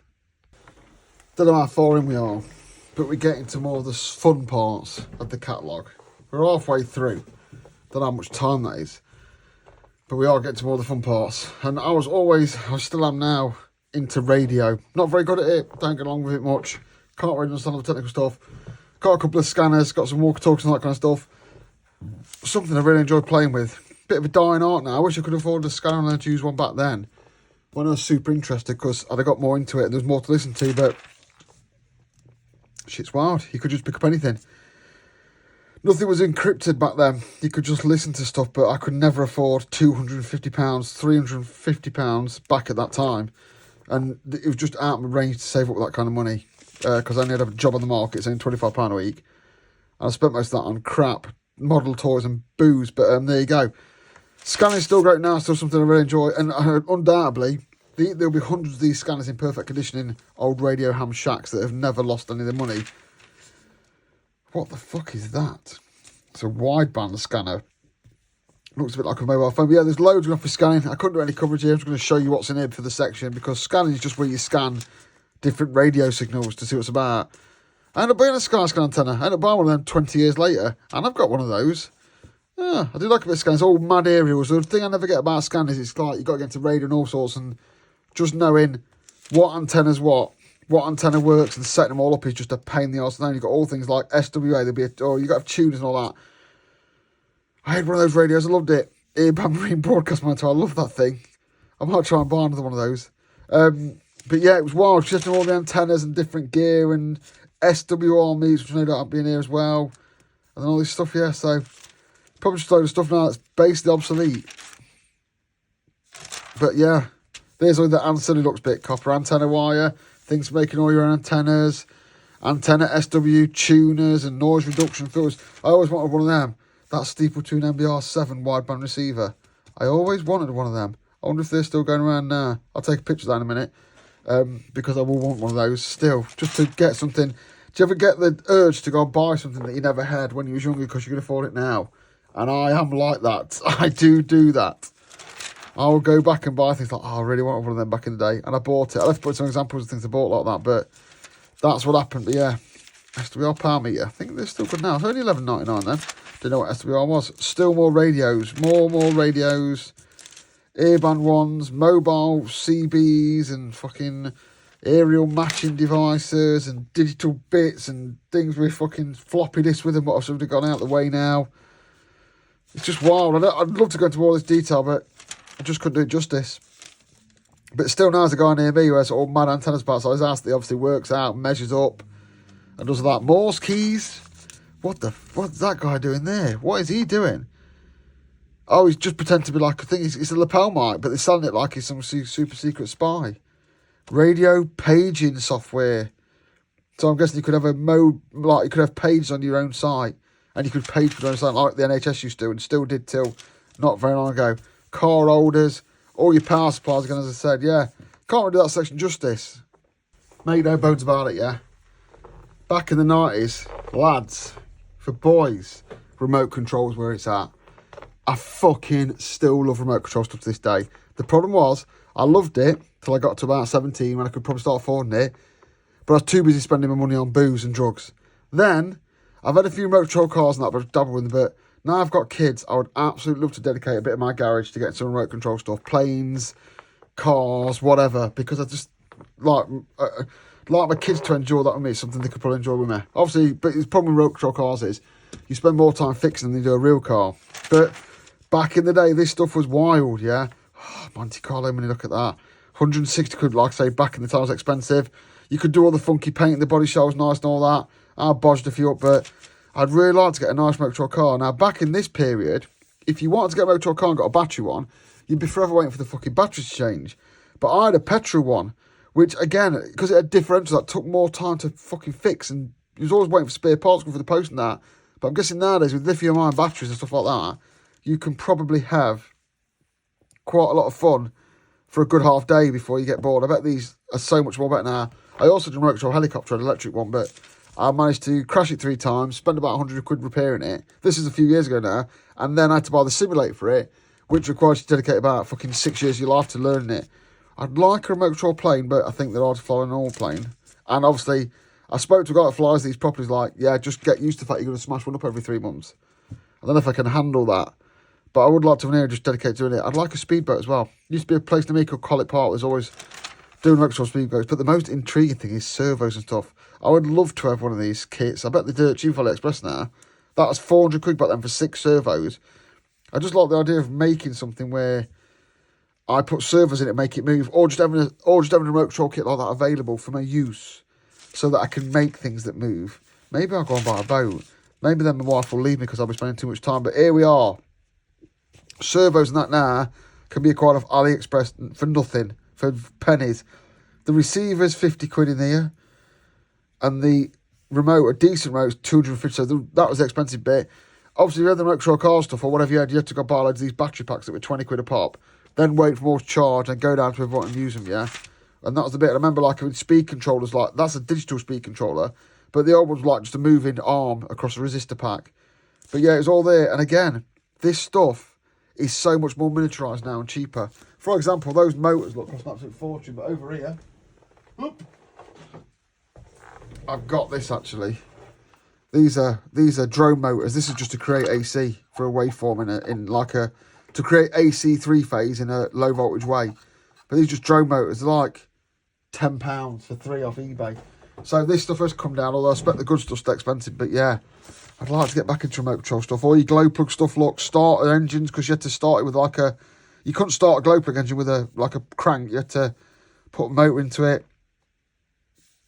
Someone's marked all this, look. Someone's been buying these things. But yeah, doing all the fuel and all that stuff. Guys been marking helicopter engine, whoever had it before me, this catalogue, because this catalogue is not mine, I bought it. All the films, look, for filming up all your planes and making them look nice. And then obviously a massive list of spare parts, because if you go and buy one of these models that's in the front, here's the list of spare parts that you're going to need when you eventually crash it into a wall. I enjoyed looking at those. It brought back a lot of memories. Relays and solenoids. I deal with this shit all the time. There's probably going to be nothing in there that I don't know about now. But there's probably some stuff that's obsolete now, but when I first got into relays, my mind was fucking blown. And that's what I deal with day in, day out. Like, they're on here now, like relays and stuff, and you'll see them on videos and stuff. The secret is, I did not understand what these were. To me, this was a section of something I completely did not understand, yeah? And one day I took this cattle to school, and my CDT teacher, Mr. Maycarns, Andy Maycarns his name was, I don't know if he's still with us, I don't suppose he would be now, I'd be very old if he was. He'd be in his 80s, probably 90 now if he was still with us, yeah? I was like, he was the CDT teacher and he did electronics, went, what are these? What do they do? And he sat me down in the classroom and he showed me one of these drawings here. And he says, right, this is the coil and these are the contacts. And he sat there and explained to me. That was the first person who ever explained what a relay was to me. And I've lost count the amount of times I've explained to him. But now when I see a thing relay, I'm like, oh yeah, I understand that. I look at them now and understand them totally. But he was the first person that ever showed me. I was like, oh yeah, right. So I get it now. So you can switch something big with something small. Obviously, there's loads of different ones in there, PCB ones and all that. I'm going to flick through a lot of them, like glass tops. I'm just looking to see if there's anything a bit exotic. See, a single phase AC solid state relay at that time, that would have been wild electronics. Now, there would have been more of these in an older RS car which we're trying to buy, because we would have had like loads of odd relays, but it looks like in this one, it's a lot of bog standard relays, like plugging 11 and 10 pin, 11 pins and 6 pins, whatever they are. The bases. Oh, sealed reed relays. Now, funnily enough, in the Tim Hunking video, there's some relays in there I never know about. So like these ones here look like, these are called reed relays. I've only just learnt about these because I've never really to use them. They're like, it's basically a little coil with one switch for like getting yourself between voltages. But what you can do is you can use a little reed switch as well. And I just watched a Tim Hawking video on switches and sensors today. Again, I watch it all the time. Just learned about reed relays. So that reed relay there, look, is a package now, but you could put a magnet in that and make it work. So you've got the option of using the coil and a magnet. So these are really useful. I never knew they existed. I don't do electronics, but I was amazed to find out. I didn't know about relays of the day, which was reed relays. So yeah, go and check them out. All your solenoids, because they follow the same character. Big ass holding magnets and stuff. Is that it? I thought there'd be more of that, but yeah, relays. I've built my career on knowing how a relay works. I made a lot of money out of it as well, so that's something I've definitely got to thank Maplin for. Resistors, yeah, there's going to be a lot of resistors there. I'm going to flick through it for the benefit of the viewer, so you can look at what was available back then. I'll have some comments on some stuff, but electronics not really my bag. If you want that, you want to go and see Big Clive, don't you? I only know the resistor colour code now because old cable numbers follow the same numbers, and I can still struggle to work it out. Like, so yeah, 56000, so 5600K or something. I don't fucking know. It's well worth knowing it though. Surface mount, I would never have even looked at them. All the metal film ones, you get the different wattage and stuff, don't you? The big chunky ones, I bought some of those recently to do a job, to make some motor testing things. In fact, they're over there. To make some motor simulators that you could test on the top of. These wire wound ones are really good for simulating long cable runs on. If you're doing like 2391s or testing test rigs, you put them in to simulate miles of cabling. Inline isolate resistors, I never know that you couldn't use a resistor for multiple things. You've got to use one of those. Preset and adjustable resistors, resistance wire. These pot ones that are used for varying stuff. Just a load of resistors, isn't it? These ones that look like knobs. Just so many resistors. I wonder if these are still the case. Loudspeaker volume controls, that's just a resistor. Basically, by changing the resistance, you can measure that easily, and you can use that for a proportional value for something else. I thought that's actually been bigger again. So yeah, there you go, resistors. Don't know much about it, soz. But at least you get to look at the 1998 catalogue. Make sure it's in sharp, people get angry. Welcome back. We are at section number 29. I think I partly did this. I had to can it because the phone rang. But yeah, section 29, security and CCTV. I expect the vast majority of stuff in here to either be an absolute classic and have existed for years, or just to be dead technology. I mean, obviously, that CCTV camera there is fucking dead. But anyway, let's get into it. It's either going to be never changing, like, I don't know, a strobe, or it's fucking gone. Rape alarms. There you go. Personal attack alarms. Little doors for your windows and things. Them, fucking, I mean, this stuff's wild, look. Those things where you can put, like, UV pens on your shit and read it with an ultraviolet light. You can just find out the ultraviolet light and get it off. UV light sources for banknotes and stuff, and banknote verifiers. Banknotes are all plastic now, though, that's recent. These alarms were probably on the Ark. Every animal that went on the Ark had to have one of them. Obviously, alarms now, you don't even see the box, do you? You just have a little tiny keypad. Look, but that was an optional extra back in the day for $18.99 if you didn't want that. I've still got a bar box that looks like that outside my house. Although it's nice to know that PIR detectors have become something that doesn't look like you've got a briefcase in the corner of your room. Just think its shock sensors ain't changed much. I'm not mad into my alarms. I remember when every single bell box looked like that. And I remember when this Catalouge was out, if you saw an A1 alarms bell box, you knew they bought it from Maplin, you could probably break it to your house without worrying about it because it wouldn't go off. Or your contact switches for alarms, which to be fair, probably just still the same. Probably all recessed now like that. I do remember buying a lot of stuff like this. Window foil, do you remember that? That's when you used to see the little foil strip across the window, which was actually a wire. So if you smashed the glass, the foil would break and the alarm would go off. I always used to think it's a bit late now because the window's been smashed. Totally replaced now by you can actually get microphones that detect smashed glass. There's a break glass detector there as well. Although I suspect that probably works via breaking something on the other side. But yeah, back in the day you had window foil. You used to always see that in windows, but you don't see it anymore. Wild panic buttons. Miniature infrared detectors. They're probably all smaller than that nowadays. Smoke alarms probably ain't changed. All the things are probably still there for smoke alarms. And they're probably still the things. Door viewers, door guards. Door intercoms that look like they're straight out of the 80s. What's that? 2-camera setup. A 2-camera setup there, security camera, would have cost you back then 400 quid. Probably about the same you pay now, but it wouldn't look like you recorded on a potato. And I mean, every single one of these cameras, have they got any actual details on the camera? I can't see any, but I bet you all these cameras look like they were on a potato. Although back then, I suppose just having the camera would have put people off. I mean, look at that monitor for a start. A 15-inch CRT that could record on a VCR. Is there any VCRs there? That'd be interesting. Monochrome CCTV camera in miniature would have cost you £179. Here's all your little miniature cameras. They would be, although cameras were miniaturised, they were shite. So there was miniaturised cameras, but they were crap. They looked like taking on a potato. I remember fitting one of these at a university in a building in a smoke detector, drilling it all out, putting it in, and it was like, it got fucked because they come and tested the smoke detector and ripped it off because they thought it didn't work and it just had a camera in it. So yeah, that was fun. Oh, here you go, look. In a PIR, in a smoke detector, in a clock. Covert mirror cameras for all you fucking sexual offenders out there. Lenses, DVRs, and processors for it.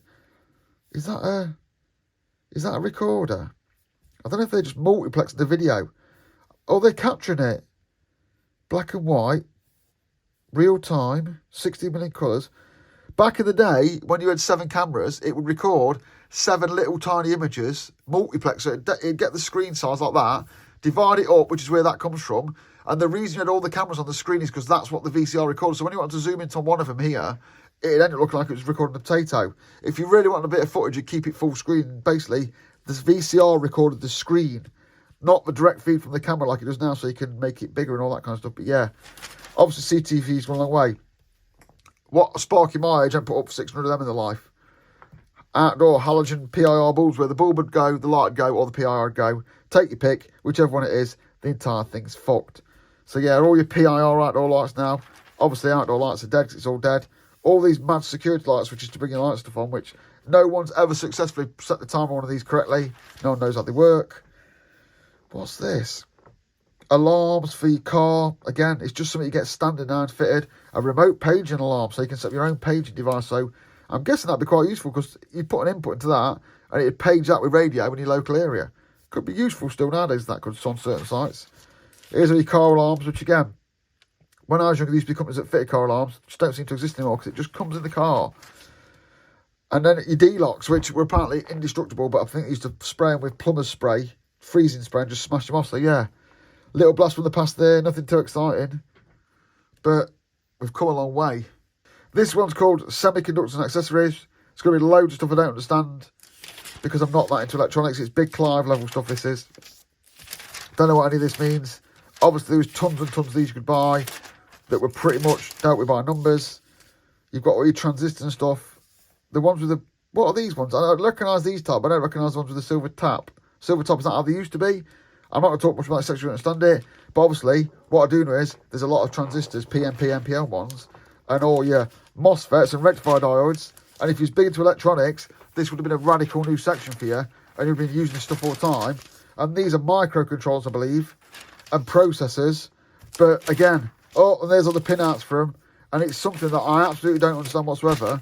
But I'm sure that in 1996, anyone involved with proper electronics, like the likes of Big Clive and Mike's electrical stuff, would have been absolutely creaming the pants over the fact that they could buy a microprocessor and then go and spunk loads and loads of money on a development board for it, and they could program up their own microprocessors. All the chip out, pin outs there. What's this? There's a microprocessor starter kit. How much is that going to cost you? That's going to cost you, I don't know, there's that many numbers. 154 quid, I think. Doesn't seem that bad. Again, microprocessors, something I know nothing about, but I suppose if anyone's into it, they might enjoy looking at the page of this catalogue and just remind themselves about the good old days when they were in their shed doing absolutely crazy new things. It's incredibly hard to do crazy new things nowadays because electronics are so cheap. Oh, EPROM emulators and programs, I remember them. Yeah, EPROM programs, I remember having them on jobs for upgrading software on PLCs stuff. Yeah, look at that. That looks cool as fuck now. How much was that? 600 quid. That was wedge back then with a 5¼ inch floppy disk. But yeah, back in the day for electronics guys, this would have been wild that you can actually program. There's some touch memory, look. We just use it as key fobs now, I think. Probably they were using it as touch memory, but we'd use it as key fobs because it uses that much data. But yeah, there you go. All sorts of mad stuff. Just loads more mad chips. And I suspect as I get towards the back of the catalogue, you're going to get loads of these. These are all just national semiconductors and semiconductor things and pre-programmed chips that do certain jobs that, again, I have no... If someone who actually knows what they're about wants me to send this part of the catalogue so they can go through it and reminisce, be my guest. But for me, this is all voodoo electronics that I don't understand. If I'd have been better at maths, I'd love to have got into electronics, but you've got your, like I say, your Big Clives, your Mark's electrical stuff, and your EEV block for all that. What the fuck is that doing? That's just a tone generator chip. I bet half these chips aren't available anymore. I bet half of these chips now sell for more than the price they're on here by about 10 times because retro enthusiasts for old computers and old synthesizers and stuff would absolutely cream the pants to get their hands on a double balanced modulator, because I bet every chip in here is virtually obsolete and all that's lingering around for it is old stock and these that are stuck into existing electronics that they want to get. Christmas lights controller, look, a special chip whipped up for a Christmas lights controller. Maybe they are still available. A battery charger chip. Obviously something like that still exists now, actually.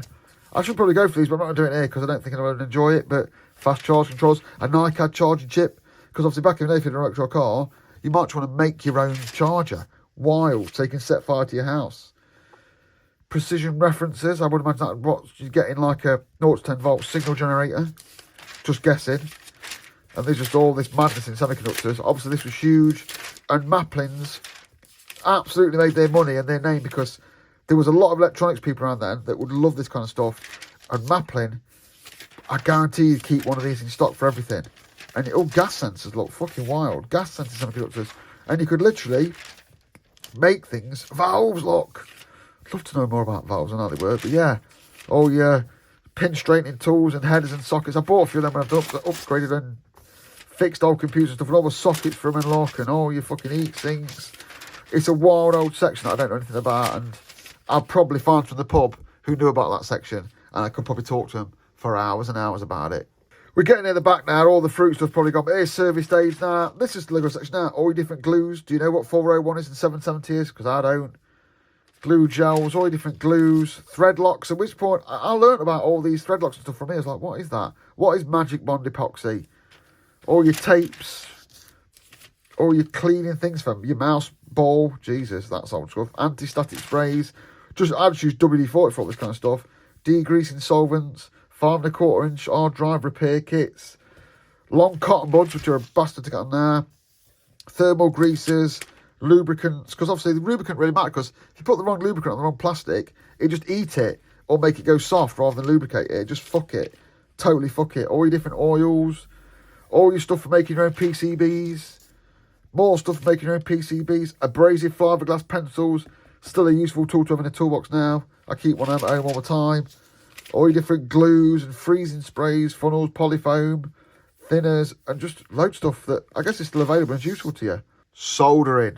I learnt to solder from Maplin with their kits and books because you could buy a soldering iron from Maplin. Any of these ones will do you. They're all mains powered. If you was clever like me, go and buy the gas one, which was shit. But a good soldering iron from Maplin would work. Battery powered ones are probably ate through batteries. That's the exact gas one I had, that one there, the gas torch combination kit. I paid 28 quid for that. Probably when 28 quid to me was like 3 weeks' wages, and I loved it, but it was a shit soldering tool. But anyway, I got used to it. I learnt with something that was shit, and it made me better.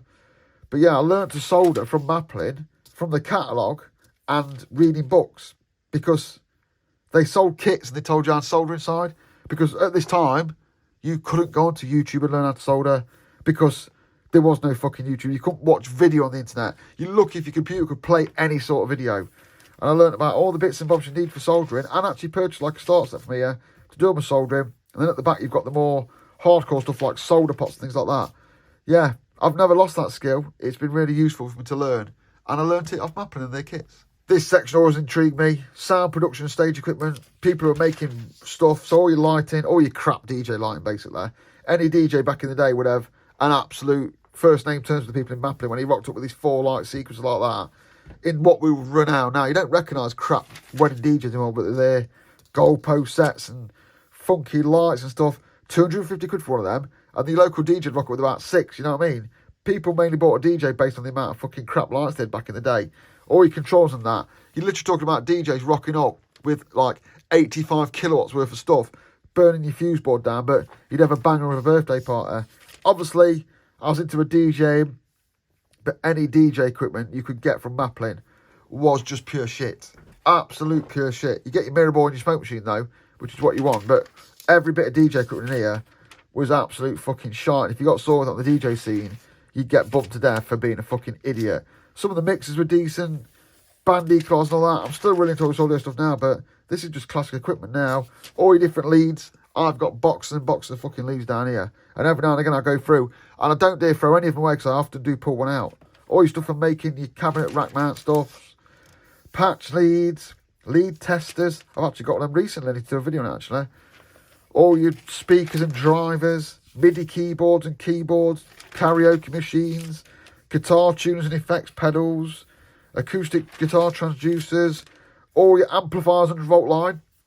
Never know anything about these, but I actually fit them now. Do that kind of stuff, yeah. All your PA stuff and your horns and that.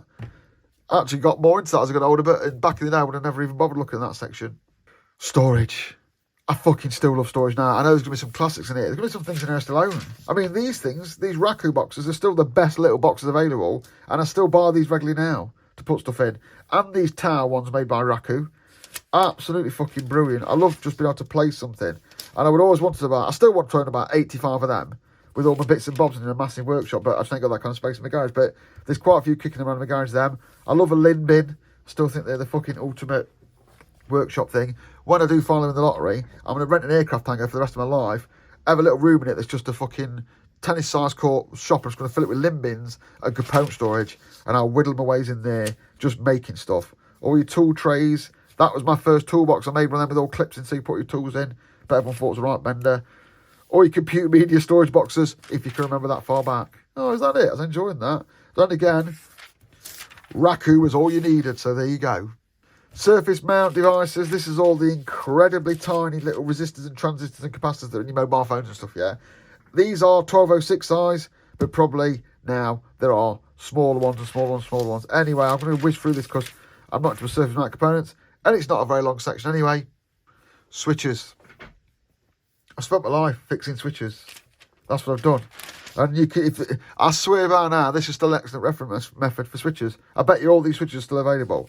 All your toggle switches and all your different types. I learned a lot about switches on here, and how switches can work and do work.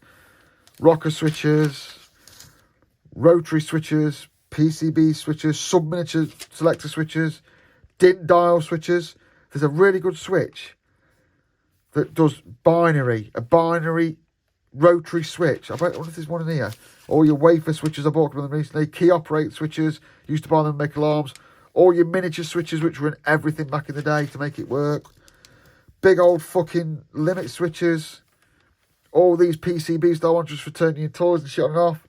Still probably all available. Still probably all used in products and stuff like that. Look at that switch. Interlocking push button switch with about 1,000 things going off.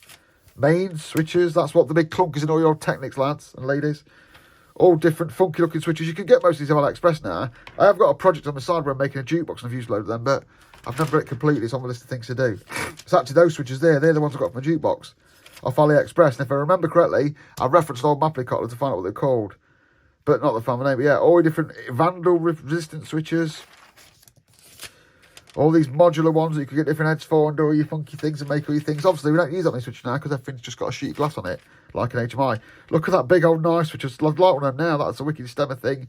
Keypads, make your own keypads up. Float switches, mercury switches, fall over and vibration switches, non-mercury tilt switches, proximity switches, inductive sensors. It's all the stuff that I'm used to now. Timers on delay and DIN mounting rack timers. Absolutely fucking wild. Oh, and PLCs, look. They do a PLC starter kit for £410.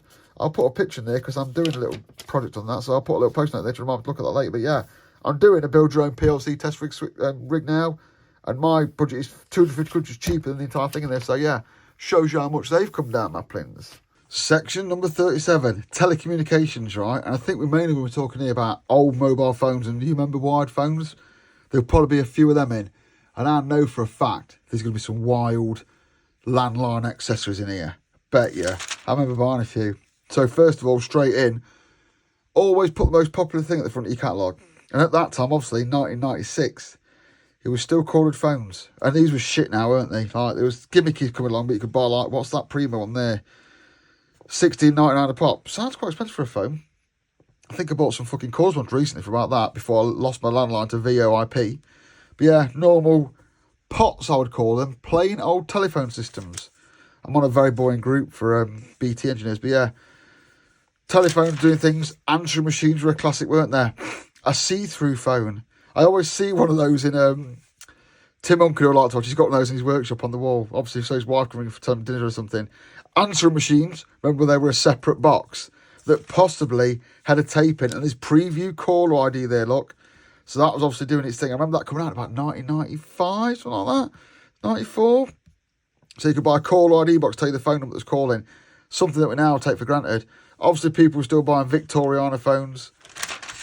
A few more answering machine messages. A digital answering machine. Let's just have a price compare of them, yeah. Is that a tape one? That was 24 quid for an answer machine. I believe that's got tape in it. The digital one was 34 quid. Fucking hell, maybe digital memory weren't that great. Then again, maybe it couldn't hold that many messages. Endless loops cassettes, they would put on your... They were for your message, what you'd say. And then the micro cassettes, $5.99 a pop. Cordless handsets, rocking at about 50, 60 quid. And then all the crap for it, accessories and batteries and stuff. There's one mobile telephone in here.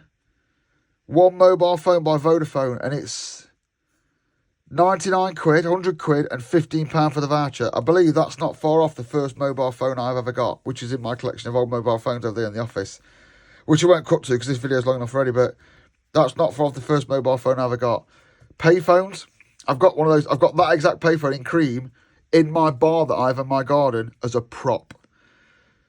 Fax machine, because my garden bar's basically reminiscent of when I was a younger one, and we had payphones and that.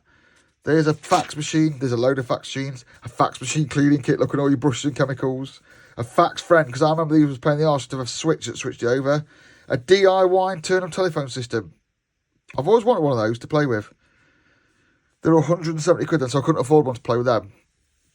But I would really like an internal phone system just to play with. Pages. Again, I'll go and get them. Wait there.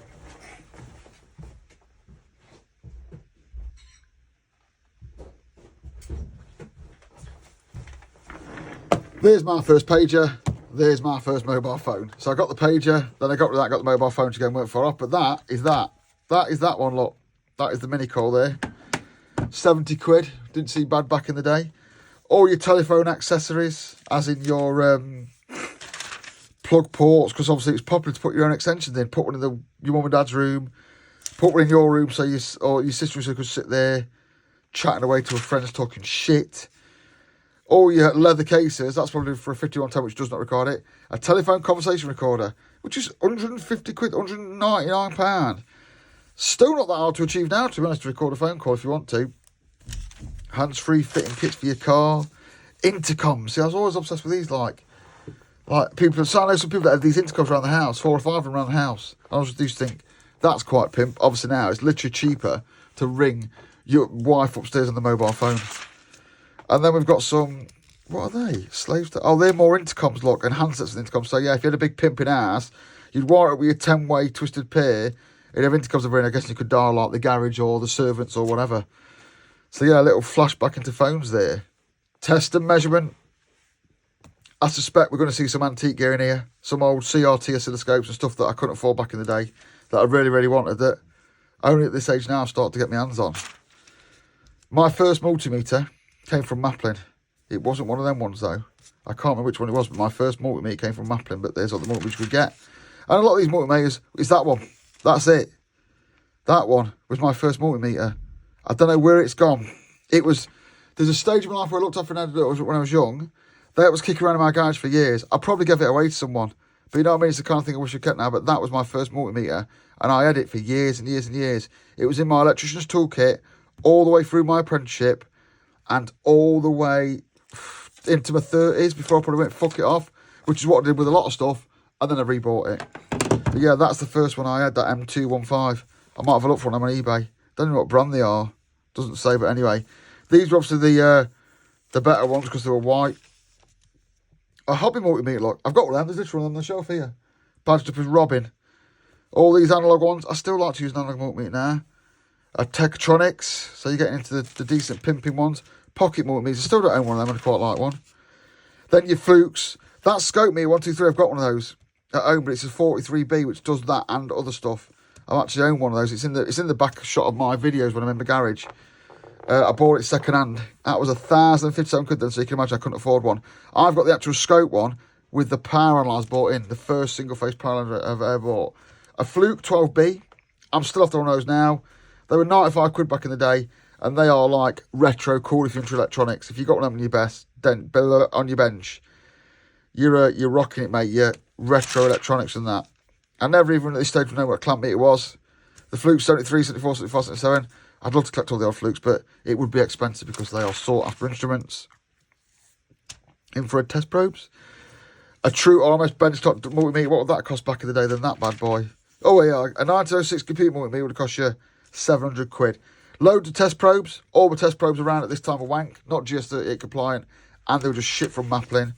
All sorts of odds and sods which I've got on to buy bits and bobs of.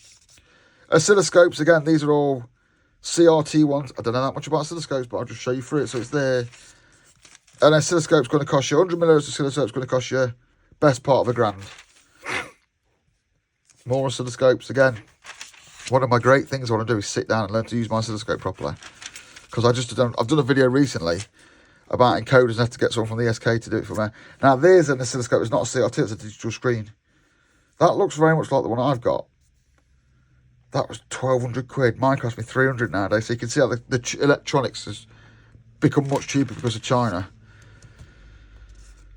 Handheld oscilloscopes. Some sort of software oscilloscopes. All this weird picoscopes, which are... Pico, I've been around that long, are there? I've got a picoscope in there. Which I do use. It's handy because you can do it on a laptop screen. It's easy to carry flights and stuff. Not as good as a laptop, but it's easy to use. I used to use that on fault finding for comms and data systems and stuff like that, on generators and stuff. All your probes and stuff that go with it, because no matter what test kit you buy, you end up buying an absolute monster load of probes and bits. That must be a very early picoscope. Wowzers, look at them. They have been around a long time. Logic probes, didn't find out till about 5 years ago when I got into like trying to repair old computers and stuff. And I've got one of them, and it's very, very useful, that kind of thing. Not that I do much anymore, because it's a right hobby in itself. So trying to find a broken Amiga to fix is an expensive game. Tone generators. Again, these are all really cheap things now, but back in the day, they would have cost you 200 quid.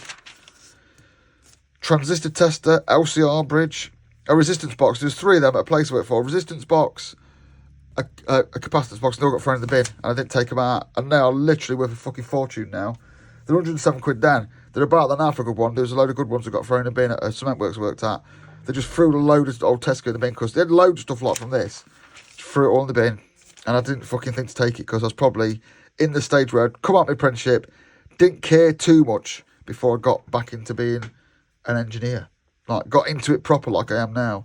Bench power supplies, again, probably not expensive. I've got one of those on my bench. And it's probably a fake one of that. And then your food and temperature thermometers and stuff like that, yeah. Takes me back a bit. Nothing particularly exciting, though. Probably because no one that went to Maplin could afford that. 39. Time and temperature. Now, there's been a bit of temperature missing for me, I thought. Maybe it's all in this bit. So, yeah, time and temperature. Fucking hell, man. Look at that retro run-back timer. All your plug-in clocks. Didn't real times, which is the same then as they are now. Plug into base timers. All sorts of mad timers. This shit's all gone. This is all replaced by stuff that doesn't happen, it really. You can still buy this kind of thing, but you just get a shilling out when you put it up. I remember setting those up, them 7-day tappet switches. They were a fucking pain in the arse. Those digital ones, you needed a green computer to do it. Clocks that set themselves. Rugby clock. Obviously, the rugby clock transmitter's gone, but that's where it would have got the time code from. Travel clocks. Because before mobile phones, we had travel clocks and travel alarm clocks. I've got one of those on the wall in front of me from Chevron. You can see the background of my videos. I won't put it down now. Well, I'll go on, then I will. Ta-da! Cheers, Chevron, for sending me one of them. I remember those being in like caravans and boats. We had a boat when I was younger. Learning TV remote controls. Bench stopwatch. All the classic Casio fakes. Are they baby G's? No, there's a G-Shock with altimeter. Better than an altimeter watch back then in the day. It was a fucking absolute pimp thing. Loads of thermometers, which would all be the same old shit in different packages for different people. Oh, and a blood pressure monitor if you want to buy one, which would set you back. 44 quid, doesn't seem bad. Maybe you could set yourself up as a rogue doctor. Section 40 tools. This would have been one of the sections I looked through the most. Because I've always loved tools, and I always will love tools. And I particularly love old-looking tools like this with these funny handles now. But I can't just keep buying every screwdriver I want, because I'd have too many screwdrivers, basically. Yeah, screwdrivers. Oh, look, a little guide to all the different heads you could get. Angle screwdrivers. They're man-made first from IKEA. Insulated screwdrivers, which I've probably bought about 5,000 pairs of in my life. All these thin screwdrivers. I remember those being in every shop. I remember having a few of them knocking around. Those little screwdrivers about 10 pence each. I remember having a precision screwdriver set. I would call those jeweler's screwdriver sets. I remember buying one of them from Maplin. Again, I've still got bits of that kicking around in my garage. I really should clean out my old tools and just give them away. Because they've all got a storage talented tools. I mean, I remember buying sets like this, but buying cheaper versions off markets. Remember markets where you could just go and buy tools from? And you could enjoy just going and buying cheap tools because you couldn't afford them. Pliers, loads of different pliers, of which I have many sets of pliers. I'm going to literally go home and I'm going to clean out my tools and give all my old stuff away. I really need to thin down my tool collection because I don't want to be one of them blokes that dies and his kids are going through his tools and going, oh, it's a load of old shit, really. Rather give them someone now that can use them. But, I mean, a set of side cutters, electric ones were 26 quid back then. Snips are still making money, but were still making money because they're highly precise ground blades, aren't they? Heavy duty croppers, telecoms impact tools. Those wire strippers, the Jacari flat strippers, they're what they sell now for 20 nerve strippers. They've been around for years and they were still 40 quid back then. I mean, obviously crimping tools back then, I could not hope to even own every crimping tool I ever wanted because, I mean, that basic crimping tool there was 20 quid, which back in the day was a lot. A Hellerman sleeve fitting tool, I wouldn't own one of them until 20 years later. Cable strippers, they're my favourite wire strippers ever. Cable tie guns, never seen the point of every one of those. Tweezers and stuff. Scissors, bolsters. I mean, I'll just let you look for yourself. You're not thick if you're watching this, but some of this, a lot of this as well, was all just Draper and available on market stores for a lot less money. You didn't have to go skinting yourself at Maplin to be able to afford all this, but I haven't seen anything particularly outstanding that I don't have yet. Sets of tools where you'd lose one, it'd be fucked. Pipe cutters and riveters and files. It's hard to buy a decent set of files now. Decent set of files is a very, very useful tool for modelling and just doing metalwork and making things and prototyping, but they're hard to get decent ones on that. I mean, all these would have been shit. I don't know how I'm making out they're decent. Airbrush kit. For many, many years I wanted one of them. I bought one, made loads of Airfix kits. Got bored of doing it. Steel rules. Label printers when they just look crap. I mean, label printers are coming our way now and look decent, but the tapes have always been expensive and the old ones just used to look shit. You couldn't make them look good. Cordless screwdrivers from a bygone age. I remember that Black & Decker one being very popular with dads. I mean, look at those power tools. Fucking hell, look how far we've come.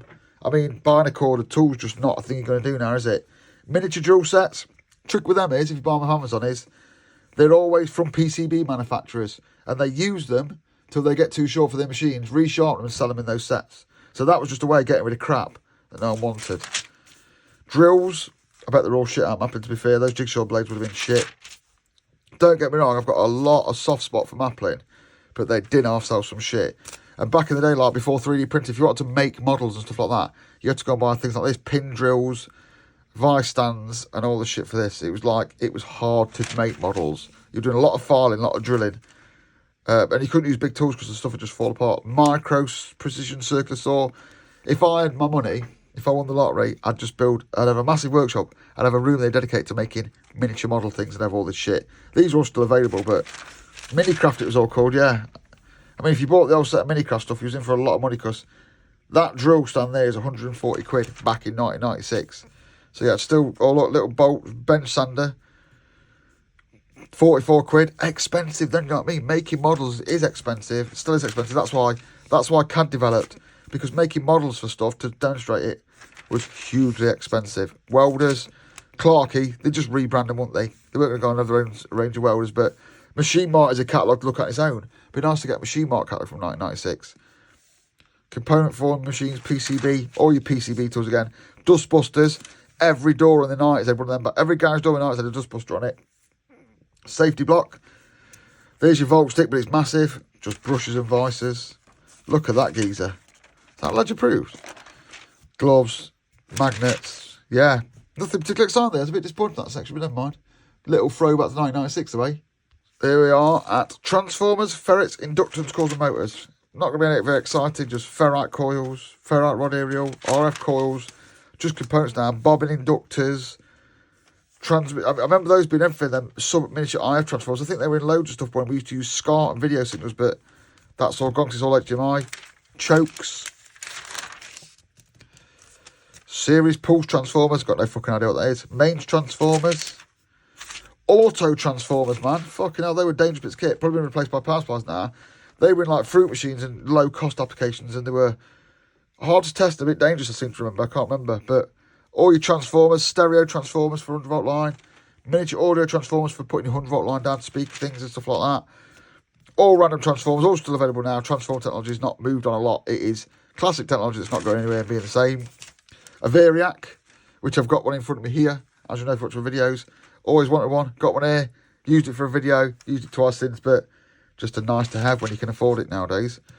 Motors, they're hard to get now. Motors and gearboxes, they've been fucking expensive. Even that small 1.83, I had to buy them to fix a Thomas toy for my son the other day.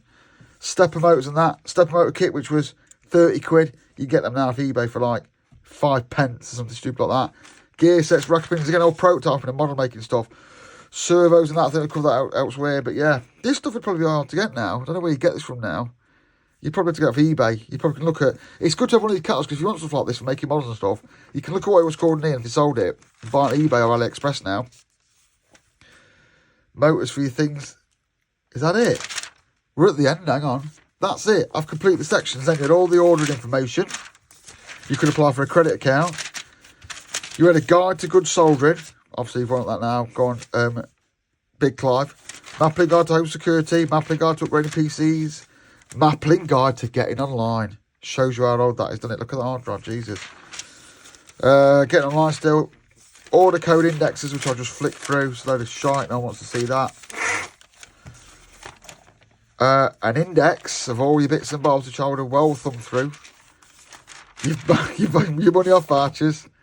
And your index, and that's it. I've done the Maplin catalogue. Let me turn you around and talk to you and tell you about this. Well, if you've made it to the end of that, welcome. This is the end of the Maplin 1998, I think it'll be called 1996 catalogue, yeah? I've been making this video. These witness marks that are on the desk, look, yeah? Which is where the catalogue goes. And this stand I made specifically for this video to get above it has been here. I've been doing this for 3 months. It is obviously quite an effort to put together.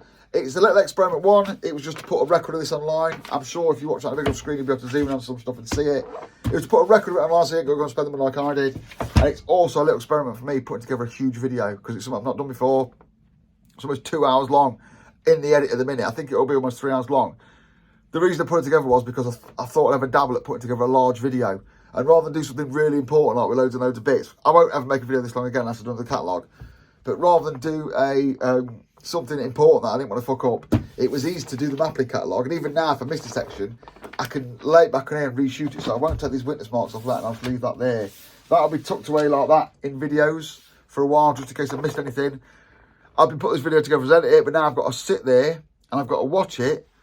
I'm not going to watch the whole thing back, not a fucking chance, but I'm going to watch between each section to check out I transition properly.